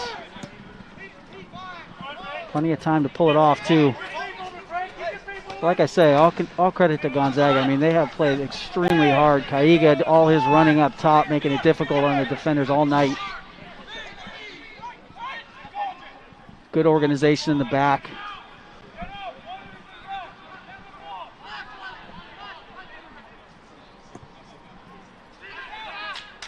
And that one played out for a goal kick as we have just under 7 minutes left to go here at Championship Field.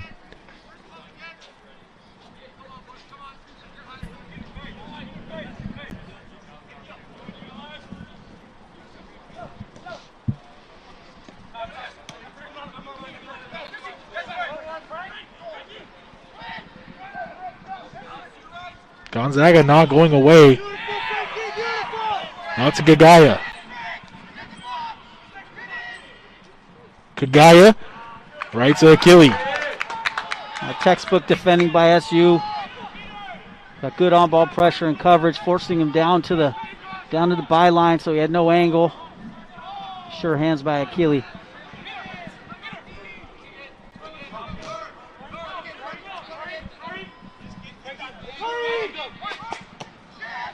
King trotting up, then he switches the side of the field. And that's been there all day. Got to stay disciplined, stay wide. Offensively, you want to make the pitch as big as possible. At times, Seattle University's gotten so tucked in. King decides to cross it over, trying to get it to Meza. Well, if I'm Ortiz there, I'm yelling at the freshman, King. Ortiz had his man one-on-one. King opts to go with the attempted cross, and still time. This time Ortiz does get the ball. Calls for a handball, and this time they're going to get it. That was a dangerous spot there for Seattle University. Maybe a turn-and shot there. A really nice ball from Ortiz into Edwin. Just unfortunate that ball pops up, hits his arm. But yeah, you're absolutely right. Had the opposite of turn and shoot. Runners crashing the box as well. Time is running short.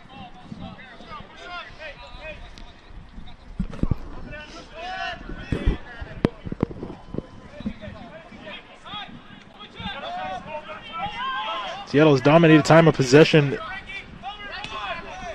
since that equalizer goal by the Bulldogs. As Ortiz again working the middle of the field. Beautiful tackle here by the Bulldogs.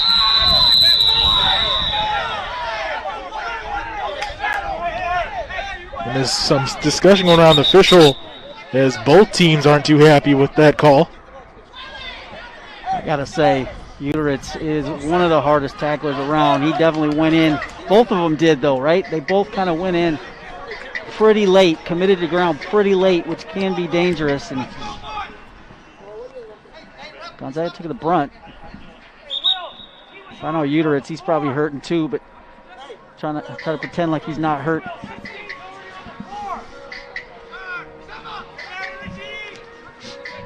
Kaku standing over the ball right now. 3:37 is where the clock has stopped. A lot can happen in 3.5 minutes. Headed back, left open, shot was just tipped, taken down in the box, calls for a PK. Really a golden opportunity, though. That ball cut back in. He just could not connect with that opportunity.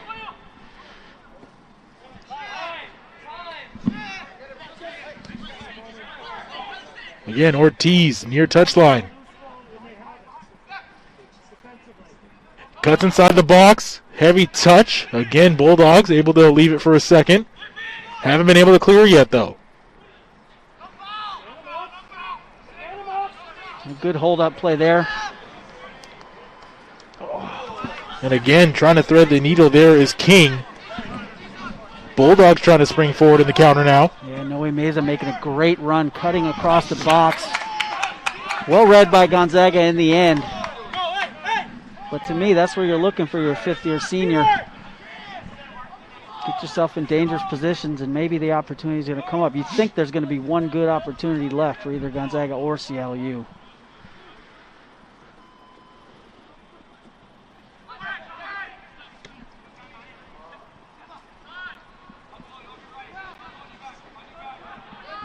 Bulldogs just can't keep possession, as I said, since that equalizing goal. Seattle University has continued to apply the pressure here in this match. That stout, well-organized Gonzaga defense. And then here goes Kaiga again. He cuts back. Kaku cleans it up. Ortiz. Kaku again showing some good footwork there at midfield. Hassan here. Hassan, good cutback, beautifully done. In the box, his shot deflected. I was about to say, what the heck is he doing? And then, glad I didn't, because he splits two and really had a good opportunity. Meza now. On that far side, he'll lay it off. A lobbed pass. Easily handled there. Brought back down by Johan Garaby. Gonzaga paying a lot of attention to Noe Meza, as they should. 1 minute remaining in the second half. As we have just 1 minute remaining now, can we get a last second goal from either side?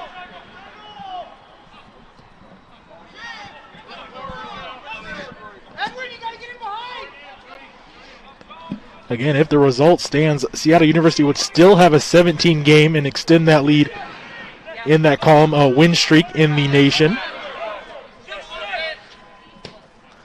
But you got to think they want that win. And that one's not going to help. Is going to go out for a goal kick. As we have a last second sub here as well from the Bulldog bench. Joe Corner will come into the match the last few seconds. Just been told by the staff that there is an overtime period. 3, 2, 1. And that will do it for regulation here between the Bulldogs and the Redhawks. 2-2 as we have a 5-minute intermission before the start of that overtime period. You're watching the WAC Digital Network.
back here at Championships Field in Seattle, Washington.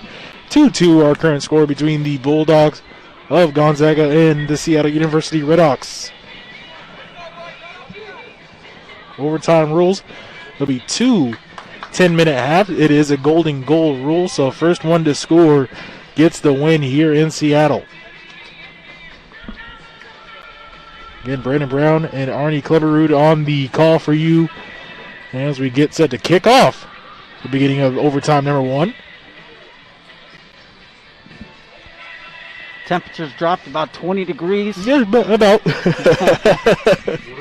Standing outside the press box tonight, not in the warm confines.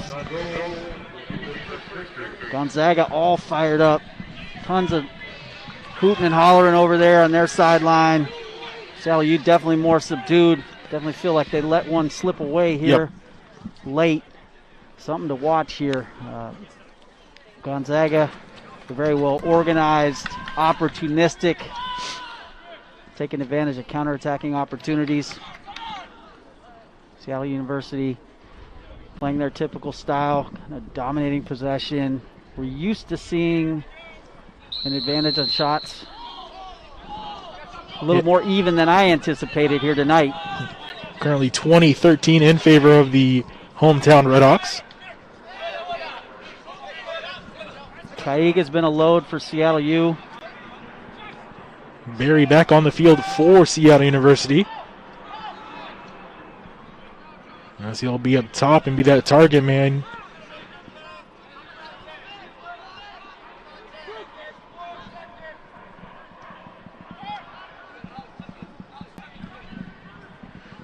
Working that right side now. Ball in, Barry's there. His shot deflected. Really dangerous ball in there. Barry just could not measure it up correctly.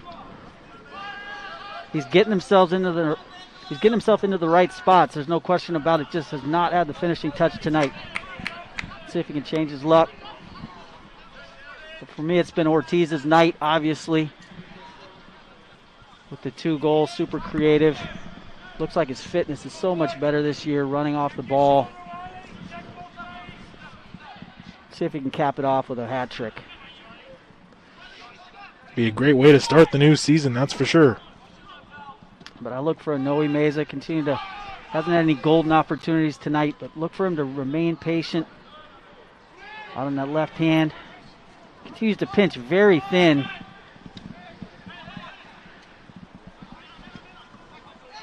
Love to see him hang out a little bit wider, give himself some space, get on that really, really dangerous right foot.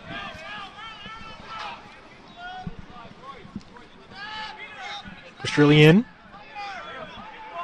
Now back to Kingston.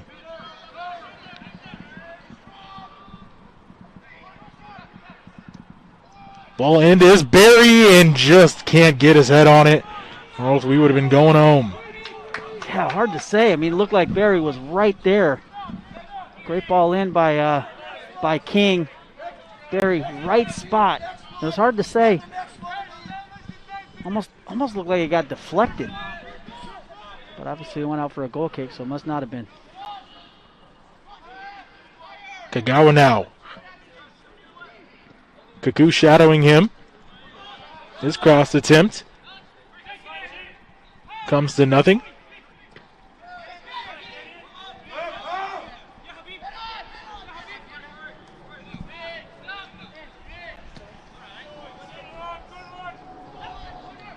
And Kaku looks like he just misplayed that ball.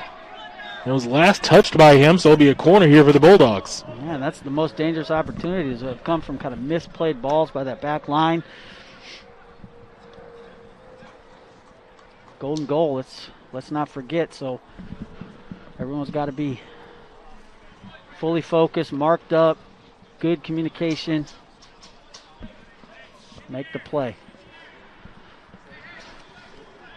Kagaya here, in swinging. Short, and he'll go out for yet another corner.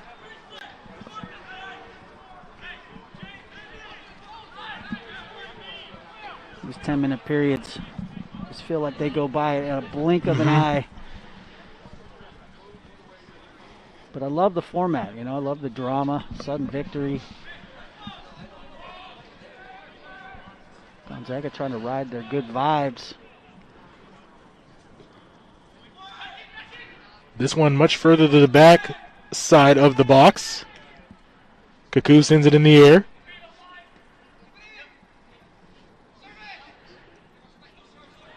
Barry down there, and that's a dangerous play there from Barry.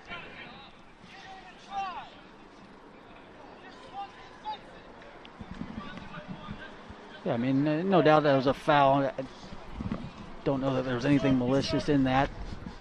Possibly see the replay, but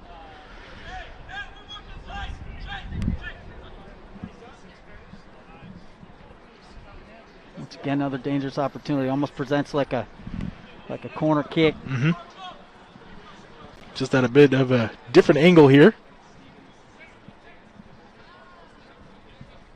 Chewing up precious time.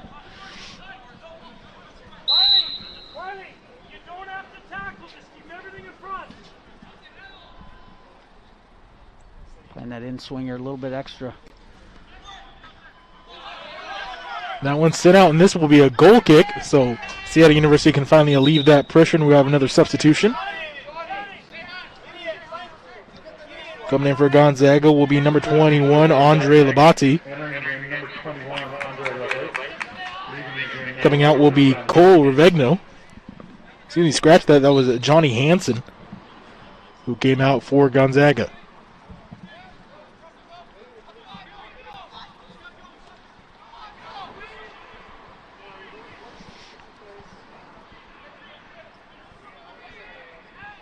Redhawks continuing to work that right side of the field. Mezzanow.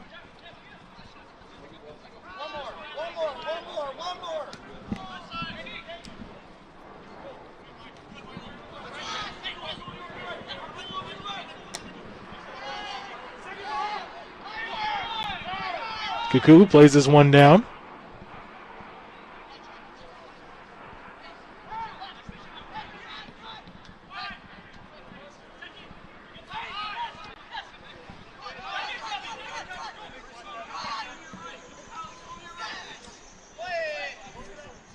Beautiful move there by Trujillo. Lays it off. Lukovic, who has the ball taken away from him. Going to be a throw in here for the Redhawks.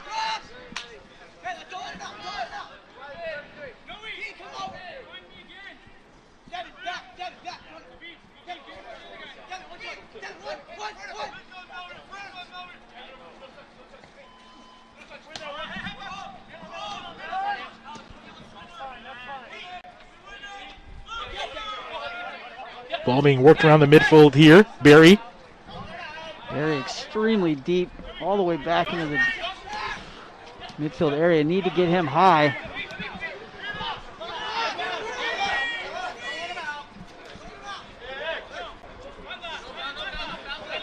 Able to fight that one off. There was Castriano.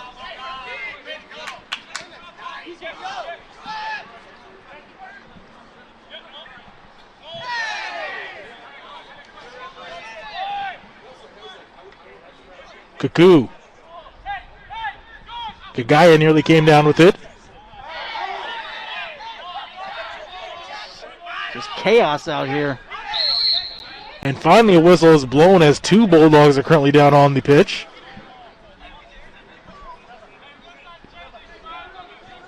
And a third one just drops.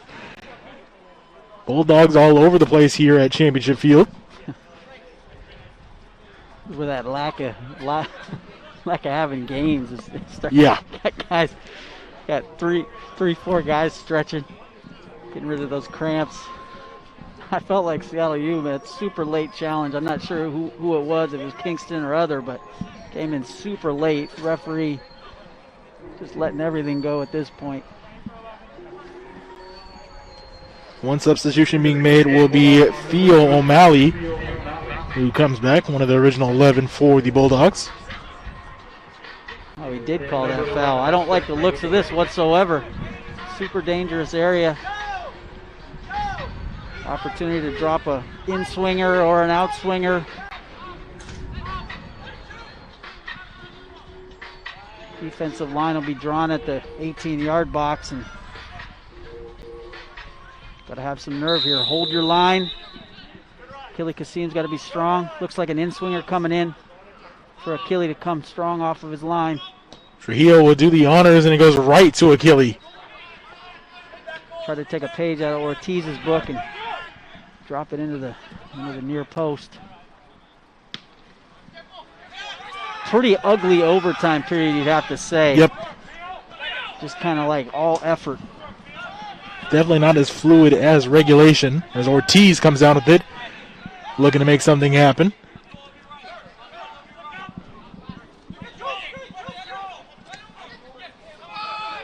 Opportunity here, Morris. Plays it back towards midfield.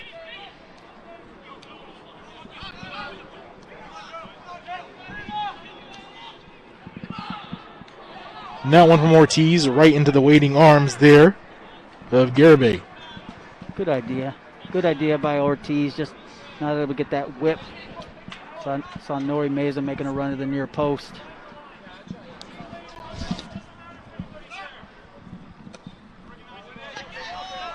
Continue to be impressed with Gonzaga's spirit and also their organization.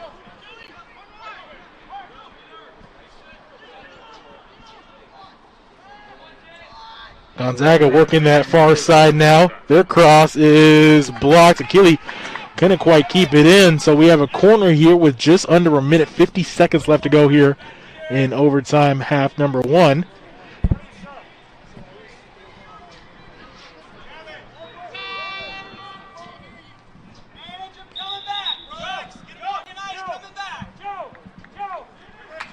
Give the edge to Gonzaga in this overtime period, the first one anyhow.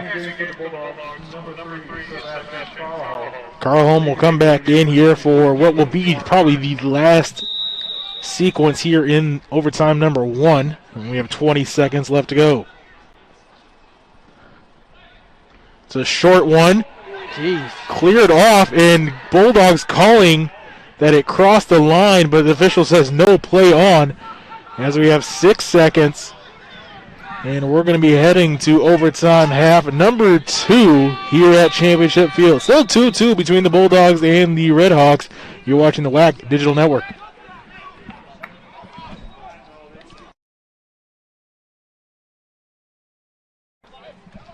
And that's the end of the first 10-minute round of half. We're starting to we'll take a 2-minute break. We come back for 10 more minutes. So Seattle University looking to pick up the opening win. Gonzaga looking to play spoiler here on the road. And all credit to Gonzaga. I mean, really, really intense over here on the sideline. Just believe they can do it. Almost had it. Ball cleared off the goal line. Again, Gonzaga jumped out to that early lead thanks to Demetrius Kagaya just a few minutes in. Seattle University then responded by 2 Ortiz goals to tie it up and then gain the lead at 2-1. And then a late one by Gonzaga by Angelo Calfo sent us to where we currently are, which is overtime number 2. Again, golden goal rule. So as soon as that first ball crosses the goal line, we are done. Gonzaga kind of switching their tactics from probably 80 minutes of the game, just sitting back, organized, letting Kaiga be the danger man for Gonzaga. Now committing people forward, earning set piece after set piece, and super dangerous. What it requires for Seattle U is a bit of composure, playing out of the back, changing that point of attack much, much faster. Years past, Uteritz is a guy that looms large there. I think you can use Habib Berry if he's in. He looks like he might have been subbed out. Certainly Moosen has that big body and looks to have the ability to hold it up. Let guys get into attack. One thing I'm used to seeing is a lot of fight and scrap out of Seattle U teams, and that appears to be missing right now. Definitely being, I wouldn't say outplayed, but outworked. Especially on their own home pitch here. But every team every year's got a bit different character, and SLU, you know. I'm not sure how teams look at them. I think they must know it's a quality side. You know, they've been to the NCAA tournament a lot in recent years. Definitely, I would think there'd be a bit of a target. Yeah. Like I said, they're known as one of the best programs here on the West Coast. Morris with a quick throw in.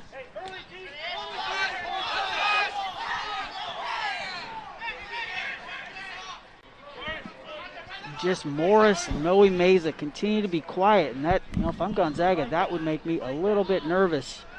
Just takes one opportunity for each of those guys.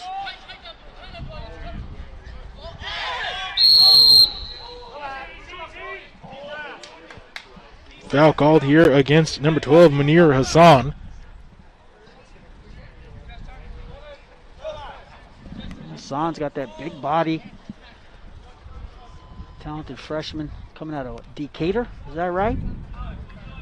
Southsider. A lot of good players out of Decatur over the years for CLU.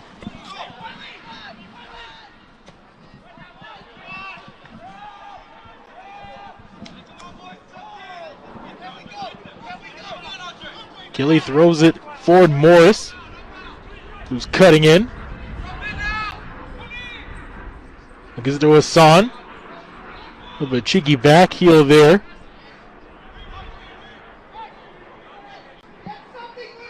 Hassan comes back to the ball and picks up a foul. Again, a very dangerous spot here. Gotta appreciate Hassan's work rate. Relishing his opportunity to step on the pitch and make an impact. Dangerous area. This is where a Uteritz in years past have been so dangerous. Have to pick him out on the back stick.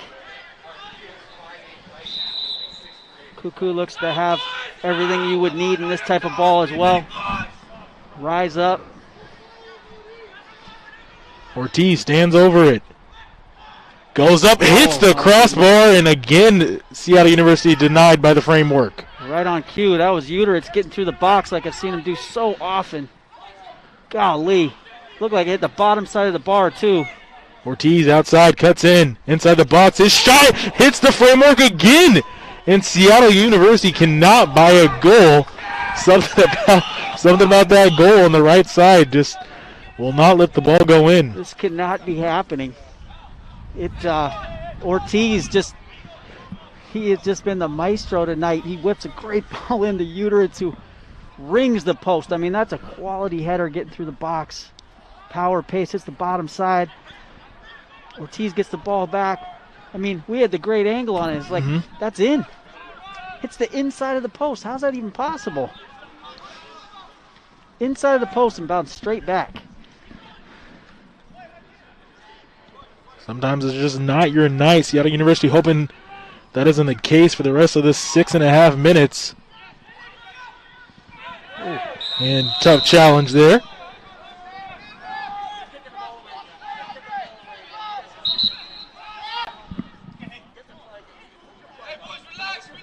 Looking like Neymar out there with 6 rolls.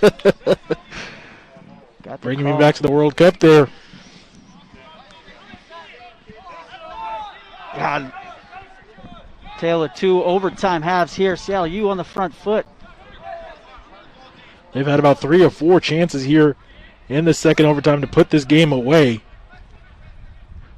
But more than Bulldogs' defense, it has, as I said, been the goal so far, denying them here the win. Literally in shock right now with that last sequence. Lost for words. I guess we could say the same thing, Gonzaga, with that clear off the line, though, huh? Bit fortunate.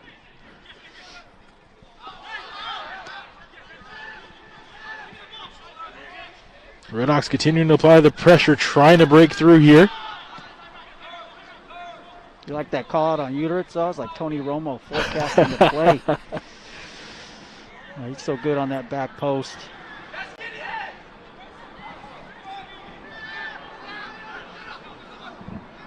Nagaya denied by Kaku.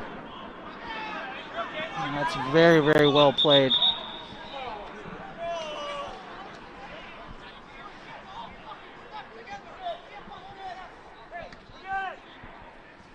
And another Bulldog is down on the pitch.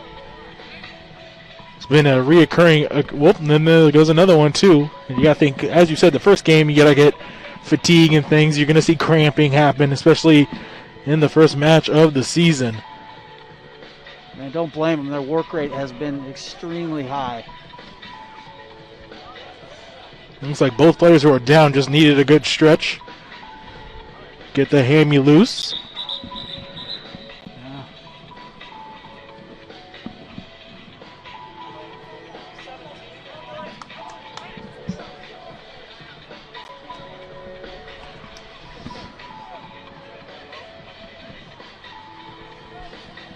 Coming back in for the Bulldogs will be number 4, Johnny Hansen. He'll take out the limping Frankie Lukvich. It looks like he's going to get checked out by the trainer here on their bench near side. It'll be a long bus ride home for some of these boys. Oh, yeah. Sure.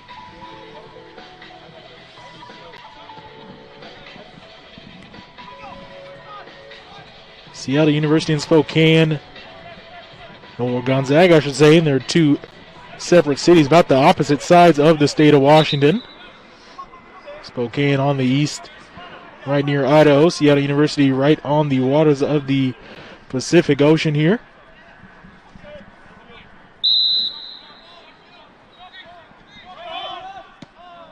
So these two faced off in Yakima, huh? Yep. The Palm Springs of Washington, I believe. Ah, heard that. Heard that. Best billboard ever. King as Ortiz try to flick it on.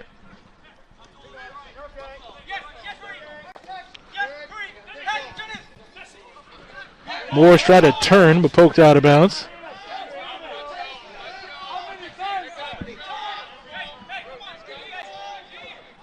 And again, you hear Coach Fewing upset that Gonzaga continues to kick the ball after the play is done, kind of wasting time.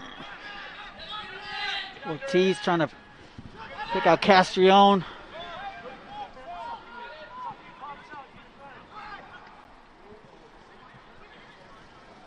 That ball will trickle out, and now we got a corner for Seattle University. 4 minutes on the clock. Can be Ortiz all day on this ball. Well, looks like Dezine. Got to get a correct pronunciation on that one. Ball whipped in. Shot. It hits the framework again. Rebound. Good goal. Seattle University wins their opening match. Golden goal. There it is. The rebound was there. I thought again they were going to get denied by the framework, but Seattle University puts it home, and 3-2 result goes in favor of the home side Redhawks. I literally started laughing when that ball hit the post. But thank God that's on.